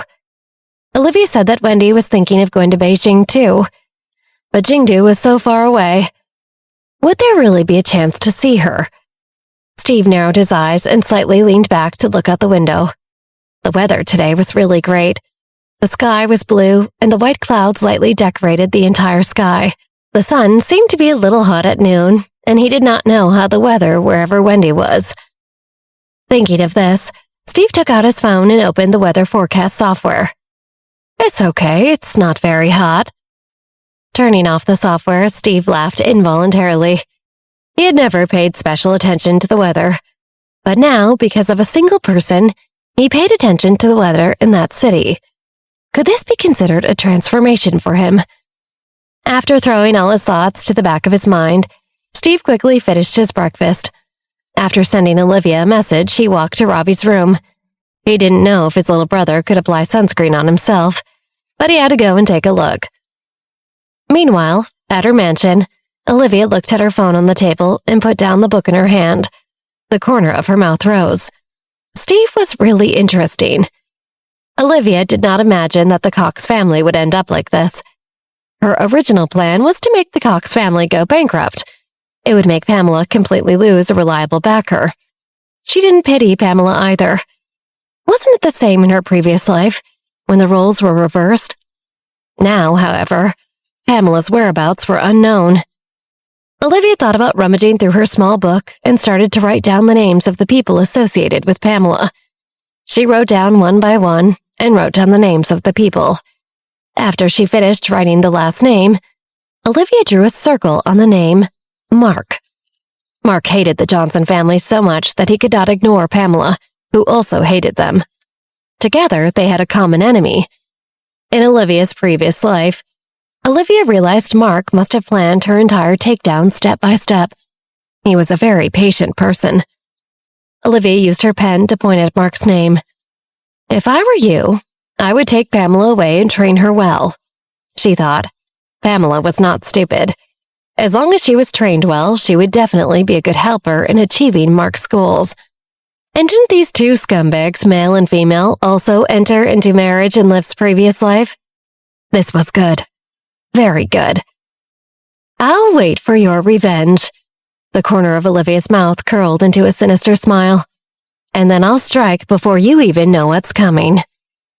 Closing the notebook, Olivia turned on the computer and entered the gaming contest's official website.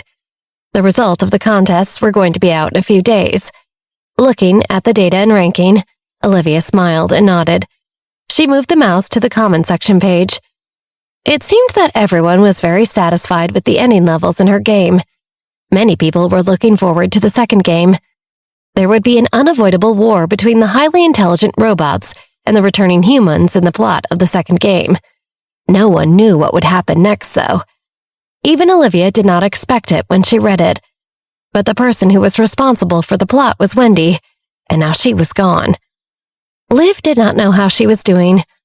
A few days ago, they had talked on the phone. These past 2 days, Wendy's phone had been turned off every time she called, and Wendy rarely replied to the emails. Although Olivia was a little worried, she was powerless. She knew that she could not follow too closely, or she might hinder Wendy's progress, since Wendy clearly had to overcome some trauma of being humiliated at school. Olivia looked forward to seeing her friend feeling better someday. A few days later, when summer break began, Olivia and her friends were at the beach. The sun was just right, the sea breeze was a little salty, and the waves hit the shore, and the seagulls' cries came from far and close. Wow! Sam Feinstein held his inflatable donut raft around his waist with both hands. He could not believe that the beach in the summer could be so quiet and comfortable. Sam, if you have time to be in a daze, hurry up and help me get this umbrella. Also, that silly swimming ring of yours, hurry up and take it off, it's so ugly. Millie put her hands on her hips and looked at Sam, who was standing by the sea with a look of disgust. It's a beach day and the water's so gorgeous. Sam's eyes lit up. Lighten up. Look at you, you're acting like you've never seen the ocean before. Olivia carried the tray to the white table that had just been set up and put the tray down. Come and have a drink. No, Sam jogged over and said. This is the first time I have seen a sea without a bunch of tourists. This is a private beach. How can there be a large number of tourists? Olivia rolled her eyes at him in amusement, then looked at Steve. Steve, you really went all out renting a private beach, huh? Why can't I be generous for once? Steve laughed and laughed. Previously, when he had brought Robbie to that water park, the crowds were simply a nightmare. On the way back, when he passed by the beach, Steve made up his mind that he must rent a private beach when he and his friends hung out. Come on, Steve, tell me honestly, how much is it?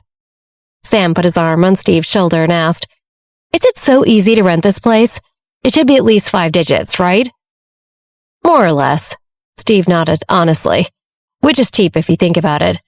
The area this private beach was located in was very good, and it had a villa on it. This area was not far from shops and large supermarkets either. It would have been fine even if it was a little further away, since their drivers drove them here anyway. Can I join your guys' company? Sam Feinstein butted in. He had already shamelessly followed them here when he saw a few of them getting into Sven's car earlier. He thought that their video game company was just a simple excuse for everyone to play around and hang out with each other. But now he saw the perks of joining the company were beach days on exclusive beaches. You speak as if you can be of use. Millie poured cold water in a glass and stuffed it into Sam's hands. Drink your water. Sam smiled. It's not impossible for Sam to join our company. Olivia thought for a while and had to say, Sam was someone she had rarely seen with high emotional intelligence. From the first day of school, he introduced himself. Sam was a good young man who no one would offend. He could also control the overall atmosphere in the class very well. Such a person was very suitable for public relations. You could be on our PR team, with Millie. You just need to work with clients and in sales and stuff. Really? Sam's eyes lit up. That's great. He started to suspect that Olivia's gaming studio would have a huge development in the future. If he could really join it, he would definitely be able to learn something. It depends on how happy you are. Millie shook her head. Quickly go and set up the umbrellas for me. That umbrella was too heavy. No problem. Putting down the juice in his hand, Sam eagerly ran over to hold the umbrella. Hey, Millie shook her head helplessly and smiled. Sometimes he looked a little silly, like now. He still had that stupid swimming floaty around his waist. Liv, come here for a while. Chris fiddled with the camera he brought and shouted to Olivia. Olivia nodded to Millie and signaled her to come over. She then ran over. What is it, Chris? Don't move. Chris held the camera and pointed it at Olivia. After taking a few shots, he adjusted the camera again and took a few more shots of Olivia. He then nodded and said, That's enough. There, I got it. Chris, we still have to set up all the beach stuff. If you have time to take pictures, you might as well help everyone out. I don't need umbrellas or fancy beach chairs. Chris held the camera and said, I just want to be a photographer today. After saying that, Chris looked at Olivia and said, You should want your gaming studio's first gathering to have some memories and precious photos, right? All right, Olivia shrugged. You can do that. Chris smiled and walked towards Olivia. He saw her wearing a white sleeve shirt and pink shorts.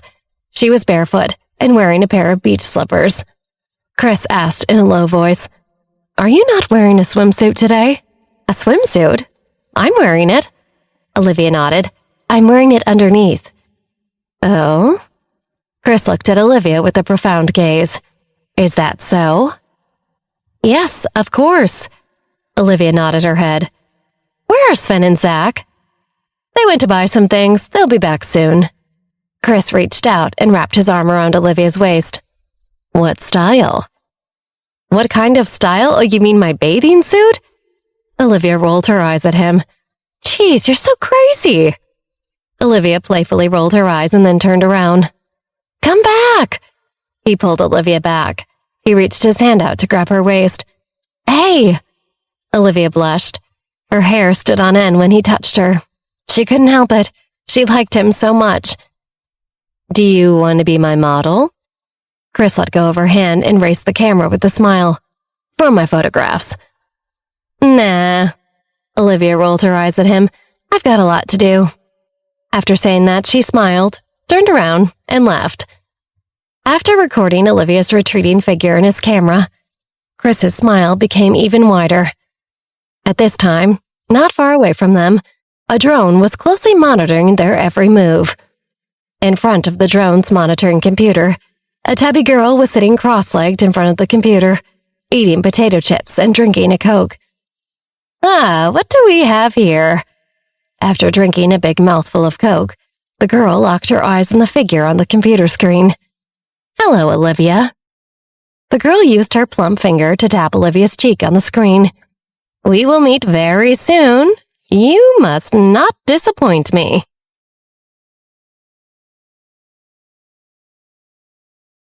After everyone set up the beach chairs and umbrellas and even a beach volleyball net, everyone sat down enthusiastically.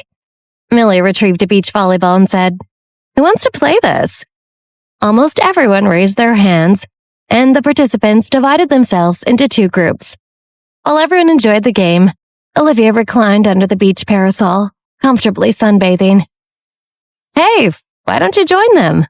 Sven approached Olivia and asked. Me? Olivia replied, opening her eyes. How can I play while lying here? I am...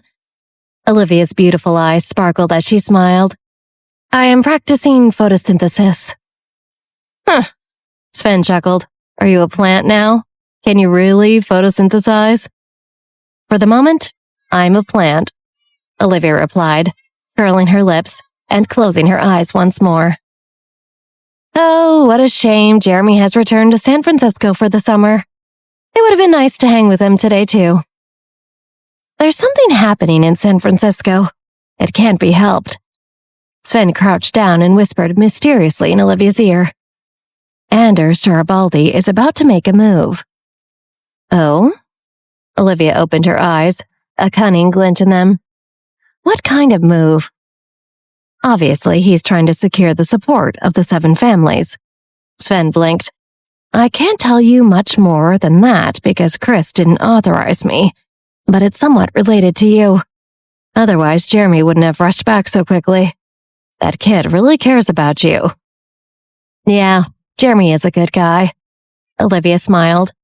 She considered herself fortunate to have so many close friends in this life. Yeah. Sven shook his head. This situation was difficult to understand.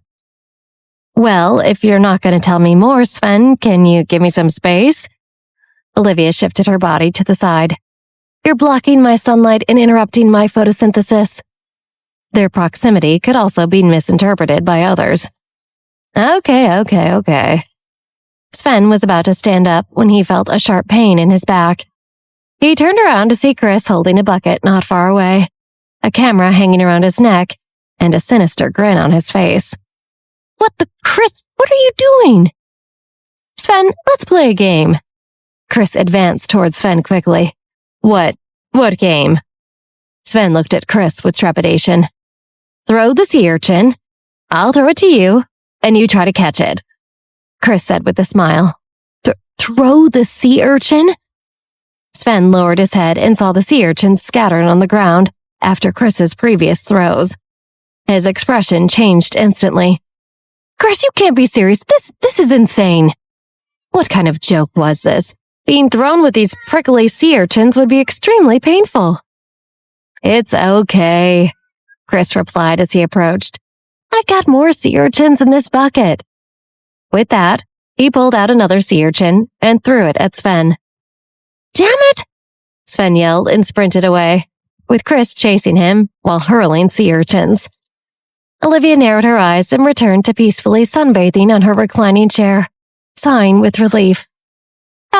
It's quiet now, she thought. She could once again bask in the sun undisturbed. Sitting in front of her computer, the chubby girl tossed the empty bag of potato chips aside. She pulled out a bag of biscuits, opened it, and fixed her gaze on the computer screen. The girl resembled a little hamster, engrossed in munching on biscuits and staring at the screen. Her pale, slightly reddened skin, owing to the sweltering heat, glistened with sweat trickled down her temples. Although she wore light clothing and had a portable air conditioner beside her blowing cold air, it seemed that plump people tended to sweat more. The girl took a deep breath and glared at the screen. Thus far, she hadn't discovered anything extraordinary about Olivia, aside from her striking beauty. Miss, should we return? Your dad must be worried. A person dressed as a servant asked with concern. What are you afraid of? The girl adjusted the drone's camera angle and swiftly captured a panoramic view of the entire private beach. After scanning each person, her gaze settled on someone picking up the ball. Huh? Isn't this Francis? Who? He looked at the figure on the screen. Francis? Isn't that supposed to be a girl's name? Why was it a boy? You don't know him. The girl pinched her chin. Francis is also one of the top 10 players on a gaming website I play on. If he's in this game studio too, he'll be a great asset. The servant was speechless. He had been with his young lady's family for over 5 years, watching as the lively and adorable young lady transformed into this hardcore, tech-obsessed geek at the detriment of her social skills. Who could comprehend this transformation? At that moment, the attendant's phone rang. After taking the call and exchanging a few words, he hung up and looked at his mistress. Young lady, your father wants you to come home. So soon? The girl furrowed her brow. I can't afford to lose this game again. He said if you don't come home, you'll have to bid farewell to your entire collection of games. The attendant repeated the old master's words calmly. The girl stood up. Let's go. We need to head home. Understood. Her servant, Ted, nodded. The girl recalled her drone, then turned and followed her entourage to a nearby helicopter. With a swift call, the helicopter departed from the makeshift helipad, leaving the area. On the beach, Sam pointed at the helicopter, which had just descended a short distance. Wow, a helicopter? That's strange. Why is there a helicopter here? Who knows? Francis shrugged. Let's continue playing. Sven, who passed by them, was utterly exhausted. Being pelted with sea urchins was excruciating. He had simply wanted to caution Olivia about the 7 prominent families. How had it escalated to enraging someone as jealous as Chris? Olivia opened her eyes and noticed the helicopter. She furrowed her brow. She didn't understand what was happening, but she sensed she was being surveyed again. "That's really peculiar," Olivia murmured as she stretched. She feared she might have just overexerted herself recently, but she couldn't shake off her unease. This was not good. "Olivia, come and play volleyball," Millie waved at Olivia. "No thanks." Olivia only wanted to remain motionless and savor her rare, comfortable moments. Everything else seemed irrelevant to her. Dinner time arrived quickly. After hours of play, everyone was famished. Olivia reluctantly exhibited her culinary skills, and everyone expressed their willingness to follow her in the future. Leaving aside everything else, her exceptional cooking skills were sufficient to win them over. But the fun day was relatively short in the scheme of things. After their beach adventure, everyone was sunburned and decided to leave the beach. Afterwards, Olivia, Frances, and Steve attended an award ceremony for the gaming contest in Boston, while the rest returned home. Upon arriving, they checked into the organizer-provided hotel. The next day, they arrived at the ceremony venue on time. This award ceremony was apparently a huge event in the gaming world. It had attracted many prominent figures from the gaming community and lots of cosplayers. Numerous limited edition and unreleased international games were also available for testing and purchase. Francis couldn't contain his excitement at the entrance. Many gaming companies he admired had set up testing booths at the ceremony. If he could patiently wait in line and play different new games, he would consider his life well spent. "Francis, could you be a bit more calm?" Olivia sighed. "We have 3 exhibition areas to cover from here to the award ceremony location. You're acting like this in the first area. If you keep this up, you'll have to rush through the others." "I'd crawl through if I had to." Francis's eyes sparkled. This was paradise for veteran gamers like him. "Then take your time. We'll go ahead." Olivia shook her head. Her shoes were worn out and she couldn't endure queuing for so long. "You know our seat numbers. You can meet Steve and me there." "Okay." Francis nodded, fully absorbed in the games. He waved and said, "I'll catch up with you in a bit." "All right," Olivia replied, following Steve into the crowd.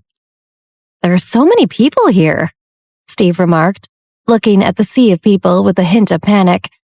"I know," Olivia said, examining a ticket in a nearby person's hand. "It seems I underestimated the nerd community's influence." Olivia smiled and sighed. "I doubt Francis will be able to catch up with us after indulging in these games. As long as he makes it to the award ceremony on time, that's good enough." Steve chuckled in agreement. It was true. Even if he wasn't a nerd, he felt excited by the scene. Francis, who was obsessed with games, was likely to be lost in this world. Upon reaching the final venue, Olivia discovered it was the testing area for game contestant qualifiers. Even mobile games had set up booths.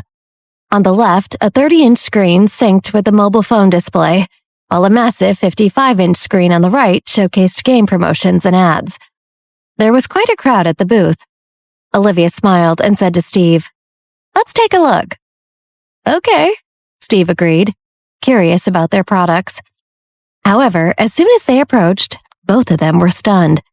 The promotional materials featured their game, but also other photos on the screen. But what puzzled Olivia was her own photo prominently displayed. Olivia felt annoyed, and the photo was from the previous Marshall High's campus model photography competition. Who had included that photo here?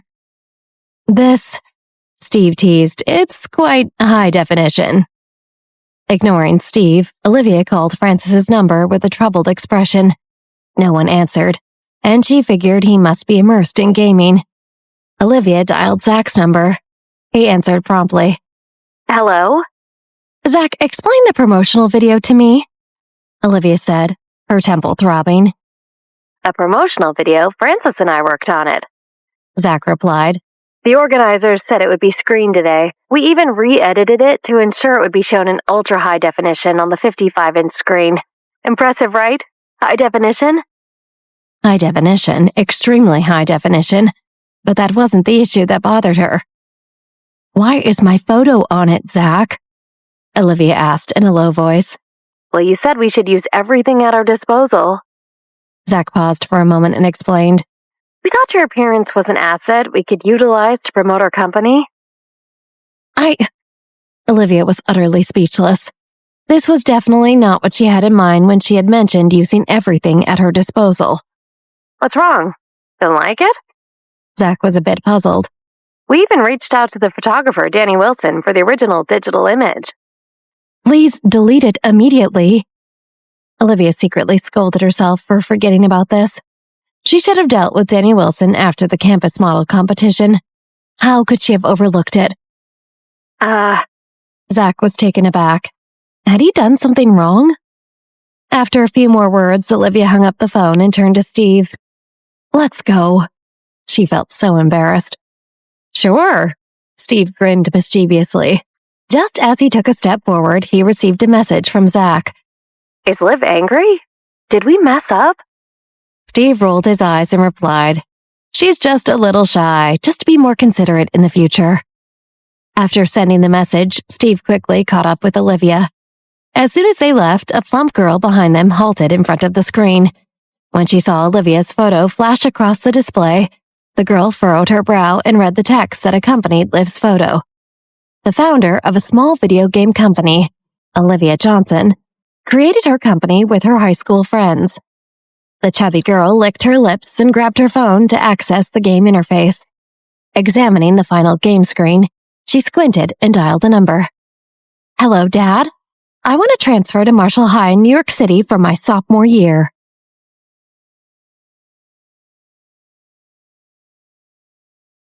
What did you say? The man on the other end of the phone asked, clearly astonished.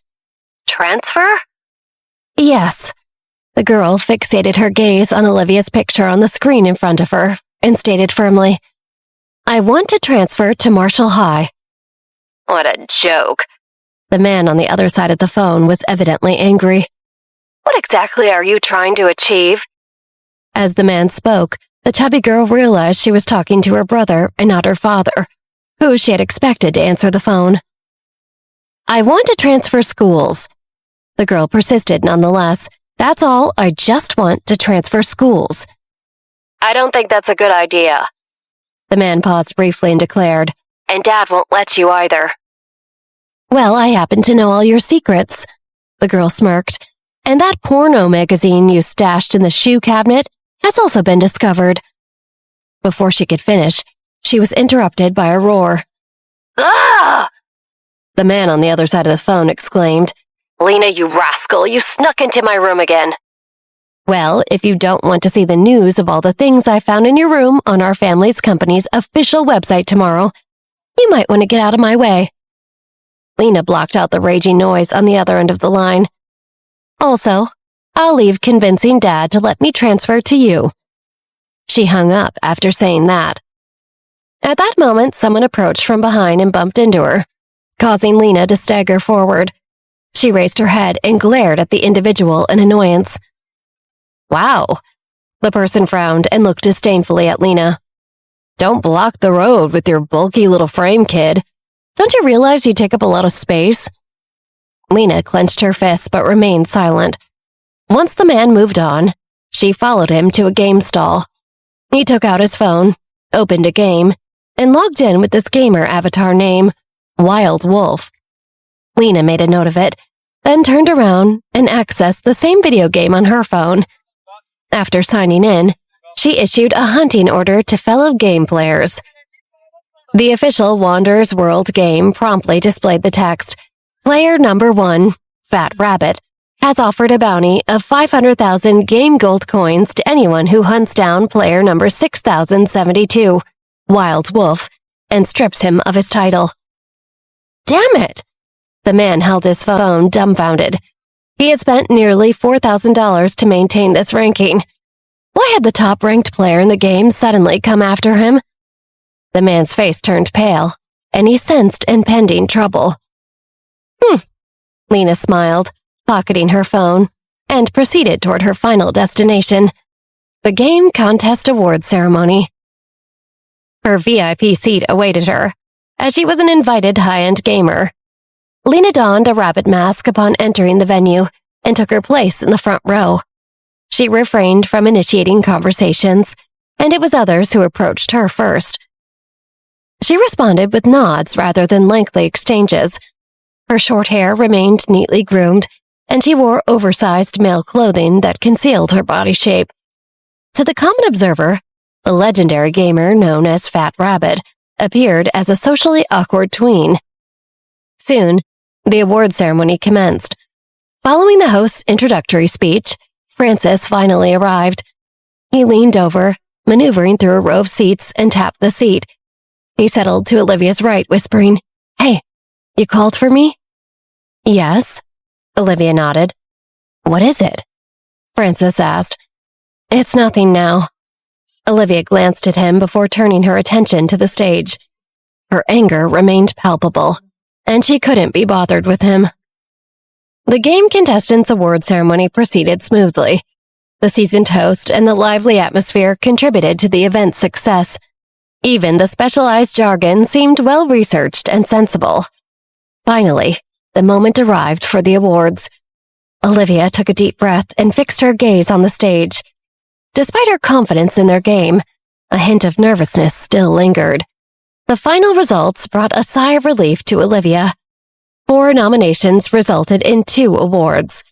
Olivia's team, creators of a single-player game, received the new Excellence Award and the overall best game in the game contest. During the award presentation, the presence of Olivia and her companions caused a stir. The host, after making the audience laugh, quipped, "Did you 3 accidentally attend a beauty pageant instead of a game competition?" His remark was followed by another burst of laughter. He continued, "Honestly, you youngsters can rely on your looks to get by, but talent is your true asset." The audience erupted in laughter once more. The host turned to Olivia and asked, "I heard you're all high school students." "Yes," Olivia nodded. "We're students at Marshall High School in New York, about to be in our 4th year." "Ah, still students." The host smiled, saying, "Do you have any words of gratitude for everyone?" "Thank you for the support and encouragement, and also to the organizers for giving us this opportunity." Olivia smiled. "I also want to thank the players for their interest in our game." "A shy young lady indeed," the host commented. "Thank you for presenting us with such outstanding work." Another round of enthusiastic applause ensued, and the trio left the stage. Everything went astonishingly smoothly. Olivia couldn't believe it, even as she resumed her seat. Watching the live broadcast of the Game Awards ceremony on her computer, Wendy's hands trembled with emotion. They had actually won. Wendy could feel the elation despite not being present. Amazing. Truly amazing. "Yes." Dusty placed a first aid kit on the computer table.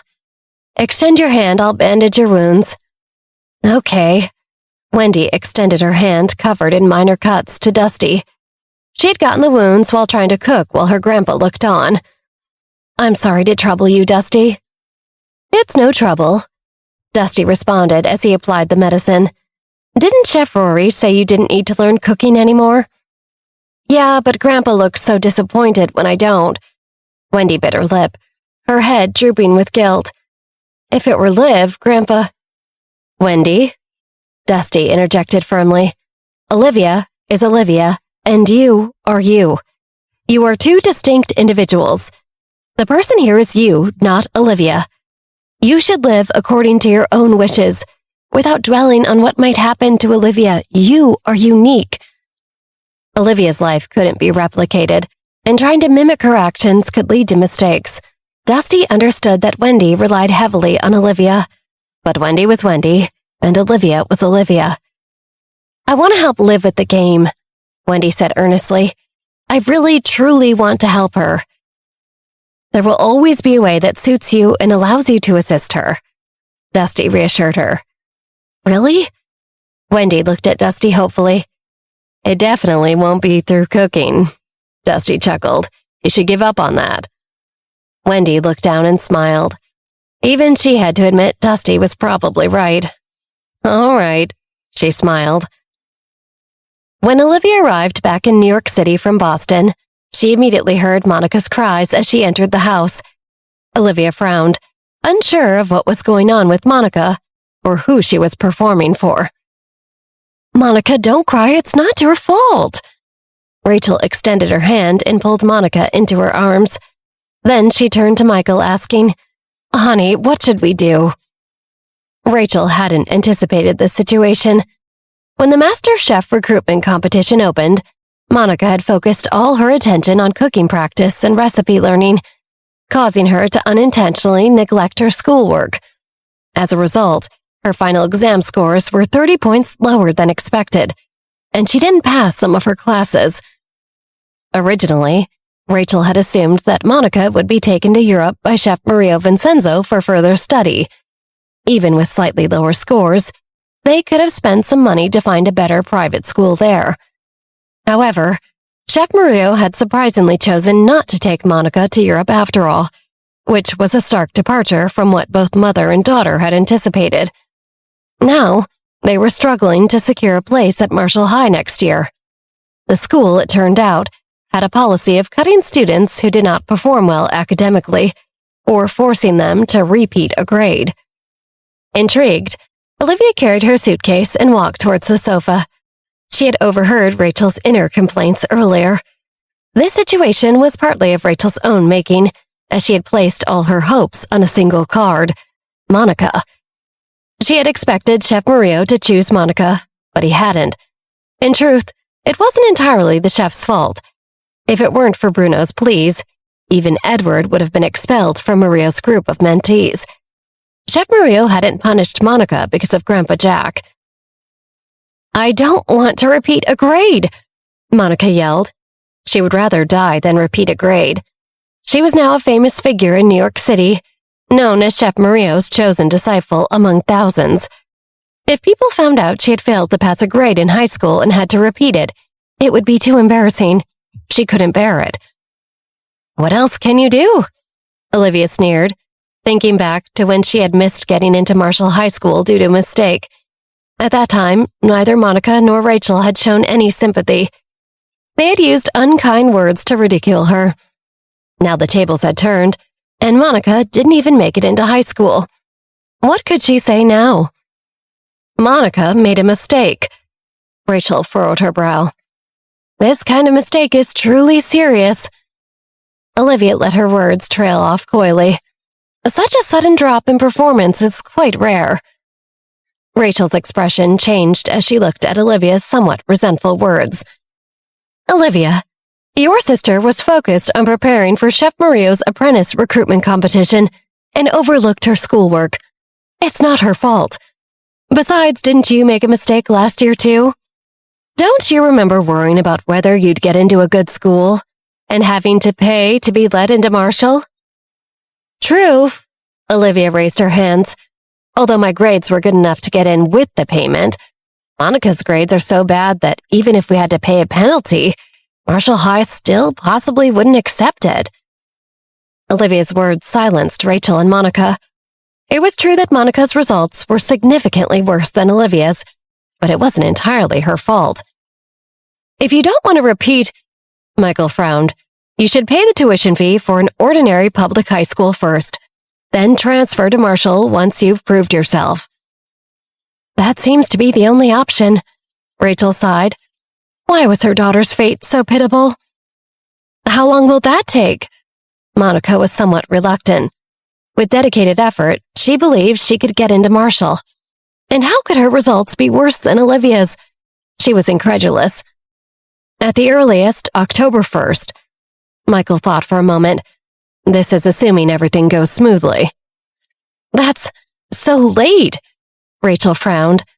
Monica clenched her fists, her eyes red and swollen from crying, and her lips slightly pursed. Olivia observed Monica's expression and burst into laughter. Everything is going according to plan, she thought. After a series of unfortunate distractions, she was finally home again and able to focus on her real goal, revenge. And God, did it feel good to be back.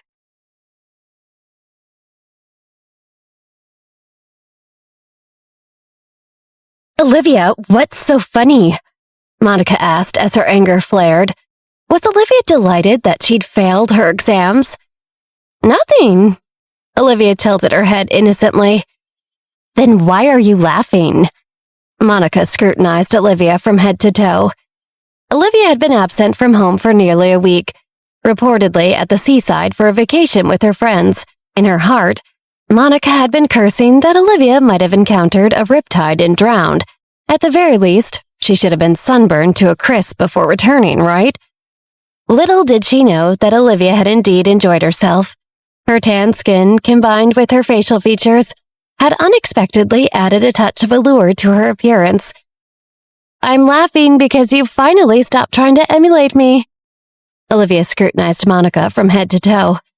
Monica had been trying desperately to mimic her, which had disgusted Olivia immensely. Now, looking at Monica's expression, it seemed she had reverted to her old self. Olivia found it genuinely amusing, likely because she realized she had wasted too much time on trivial matters and decided to stop being foolish. Monica bit her lower lip. I copied you? You're shameless. Monica remained unconvinced. She had put so much effort into learning from Olivia before. What had come of it? She became Chef Mario's apprentice, and yet he didn't want to take her away at all. He wouldn't even see her. Yet, Olivia still carried herself with extreme arrogance. Not only did she become Chef Theodore's apprentice, but she also became some other female chef's apprentice too. Monica believed she had tried her best to learn from Olivia, but was unsatisfied with the outcome. Furthermore, Olivia's earlier words had deeply wounded her self-esteem. Victory achieved through Olivia's attitude left her feeling hollow. Ever since she heard that sentence, Monica had begun to question her choices. She wanted to improve herself and genuinely strive for greatness. But she didn't want to adopt Olivia's attitude. She was Monica, the eldest Miss Johnson. She had her own pride.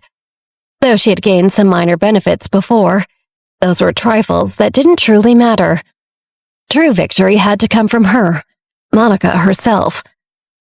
Olivia had grown used to Monica's shamelessness.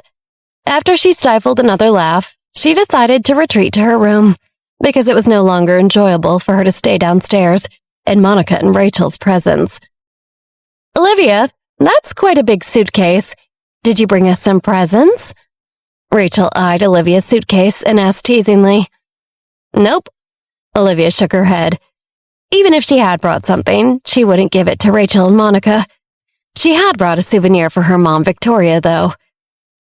Last time when your sister went west for her medical treatment, she brought gifts for the family. Olivia, you should learn from your sister.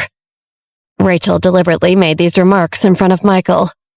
Over the past few days, when Olivia wasn't around, Monica had been on her best behavior, and Rachel noticed that Michael seemed to be favoring Monica more and more.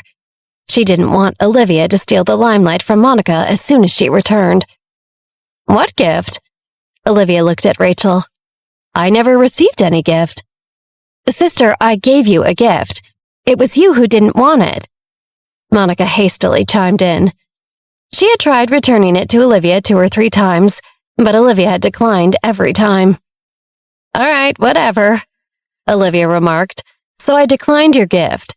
Do you want to ask me for it again now? Monica hesitated. That wasn't the main issue here. Your sister bought you a gift. Whether you wanted it or not was up to you. But when you go on a trip, it's just a polite thing to do to buy a... Rachel's earnest lesson was interrupted by Olivia before she could finish. Rachel, are you really trying to parent me? Olivia smiled and said, My parents are still alive. Her words carried a clear message. She had her own father and mother, so there was no need for an outsider to teach her how to behave. If there's nothing else, I'll be in my room. After leaving Rachel and Monica speechless, Olivia carried her luggage upstairs, declining help from the maids. The suitcase may have appeared large, but it wasn't very heavy. Once Olivia left, Rachel looked at Michael with teary eyes and a troubled expression. Honey, I think Olivia might have misunderstood me. I understand that it's not easy for you, Michael sighed. Maybe she's going through a rebellious phase. At her age, she's sensitive. She's still relatively new to the house, and she's figuring out her way in life. He also knew that Olivia had a lot of stressful responsibilities lately. I'll talk to her later. As a stepmother, you have to be patient with her. Okay. Rachel clenched her fists. Monica bit her lower lip. Olivia? Rebelling? Why was that okay? That seemed absurd and unfair. After a moment, Michael called Aunt Silpar to help him handle Monica's school matters at Marshall High. Then he went upstairs to Olivia's room and knocked on the door several times. Upon hearing Olivia's invitation to enter her room, he opened the door. Dad, you came at the right time, Olivia greeted, smiling and waving at Michael. Come over here. What's going on? Michael approached Olivia and asked. Take a look. Olivia retrieved the trophy and certificate of honor from her suitcase and proudly displayed them. Our game won a major award. Wow, that's impressive. Michael held the trophy. It's quite heavy. Yes, doesn't it look high-end? Olivia blinked and smiled. Very much so. Michael nodded. Well done. You guys made a lot of money from your first game, right? Quite a bit. Olivia's beautifully eyes sparkled when she mentioned money. Dad, we're planning to start the second game as soon as school begins. That's a good idea.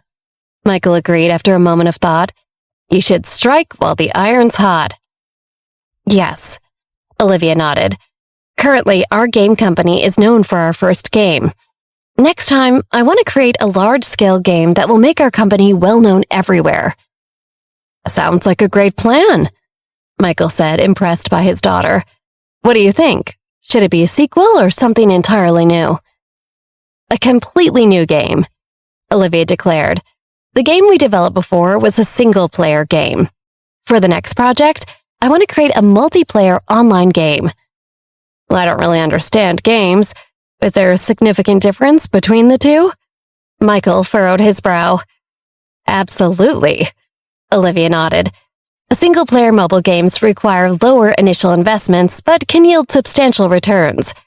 On the other hand, online games demand larger investments but potentially offer even greater returns. The major difference lies in the risk involved, from a business perspective. This had been a topic of discussion during their vacation at the seaside villa. It does sound like a risky move, Michael said, his brow still furrowed. Yes, Olivia smiled and replied, I'm still young though, so I think it's worth taking some risks. True, Michael agreed with a nod. Before making any decision, consider the worst-case scenario this choice could bring. If you can accept that outcome, then you can pursue whatever you want. After all, you're still young. If you stumble, fall, and face significant setbacks, it's okay. You just need to get back up. Understood. She looked at Michael and said, Dad, can you assist me with my business? Did you use all the funds from before? Michael found it curious. Isn't your game profitable? It's certainly profitable, Olivia confirmed, but the investment for the online game is exceptionally substantial. How much more do you need? Michael asked, shaking his head with a smile. I'll create a detailed plan and let you know, Olivia said, pursing her lips. Don't worry, I won't squander the money you invest. All right, Michael nodded. Thank you. Olivia smiled. She, of course, had her own plans. This time, the bigger online game was also a means to secure more of Michael's funds. She intended to transfer a significant sum of money this time so her uncle couldn't siphon more money from her father's business. Bruno and Grandpa Jack wouldn't hesitate to act, so she needed to prepare thoroughly to safeguard Michael's interests. Michael remained unaware of Olivia's intentions. He was just relieved that she was a smart and sensible child. The one thing Olivia lacked was a favorable attitude toward Rachel, which he understood. He hoped that they could all get along, at least on the surface, as a family. Olivia, can I have a chat with you about something else? Sure. Olivia set aside her things and sat down. I know you find it hard to accept your stepmother, Rachel. But she is the matriarch of the Johnson family, Michael told Olivia. And she's also your elder. I hope you can establish a good relationship with her, or at least be more respectful. Olivia looked at Michael's sincerity and felt somewhat awkward. She decided not to reveal the harsh reality to Michael for now, given his fragile relationship with his other family members at the moment, so she gave a restrained smile. What do you think? Michael asked, looking at Olivia. You're absolutely right, Olivia agreed. And Rachel is getting older, so she's more sensitive lately. I've seen this on TV before. What's it called again? She seemed to recall something and added, yes, menopause. Michael was taken aback by the sudden mention of menopause. Why are you talking about menopause all of a sudden? Dad, my point is, I'll try to be more understanding as Rachel enters the more insecure, sensitive phase of her life. Don't worry, Olivia reassured him, patting Michael's shoulder. All right, he said reluctantly. Regardless of the confusion, the end result was still good, wasn't it? After Michael exited the bedroom, a sly expression flickered in Olivia's eyes. She phoned Ansel Parr. Hello? Ansel? Miss Johnson. Ansel found it odd to receive a call from Olivia. What can I do for you? Ansel, you're in charge of managing all my father's finances, correct? Olivia asked directly. Yes, Ansel confirmed. Handling Michael's financial matters had always been his responsibility. How much liquid cash does my father have readily available in his account? Olivia asked, her lips curling slightly. Well, Ansel felt a bit perplexed by the question. May I ask why you're inquiring about this, miss? Here's the situation. Olivia concocted an excuse. I've come up with a financial management plan that I'd like to propose to my father. What do you think if I suggest my father invest $6.5 million in a financial management plan right now? Ansel hesitated. Miss, there are many financial scams in the market nowadays. It's best to exercise caution in this regard. I understand, Olivia said, her eyes gleaming with cunning. Ansel didn't outright say that $6.5 million was too much. Instead, he questioned the concept of financial management, implying that Michael had far more than $6 million in his account. If that was the case, she could straightforwardly ask Michael for the $6.5 million. This money needed to be obtained as soon as possible. After a brief discussion about financial management with Ansel, where she feigned interest, Olivia ended the call. With her plan in place, she powered up her computer and began crafting a comprehensive proposal. $6.5 million was a substantial sum, and even if Michael had the funds, he might question her ability to execute the plan. Therefore, Olivia needed to put extra effort into her proposal. She dedicated 3 days to creating a 100-page PowerPoint presentation. After completing it and rehearsing her pitch several times, Olivia finally presented her plan to Michael. Although Michael clearly perceived the enormity of this sum, he hesitated a bit upon realizing that Olivia's plan was quite viable. Dad, what do you think? Olivia asked, studying Michael's expression.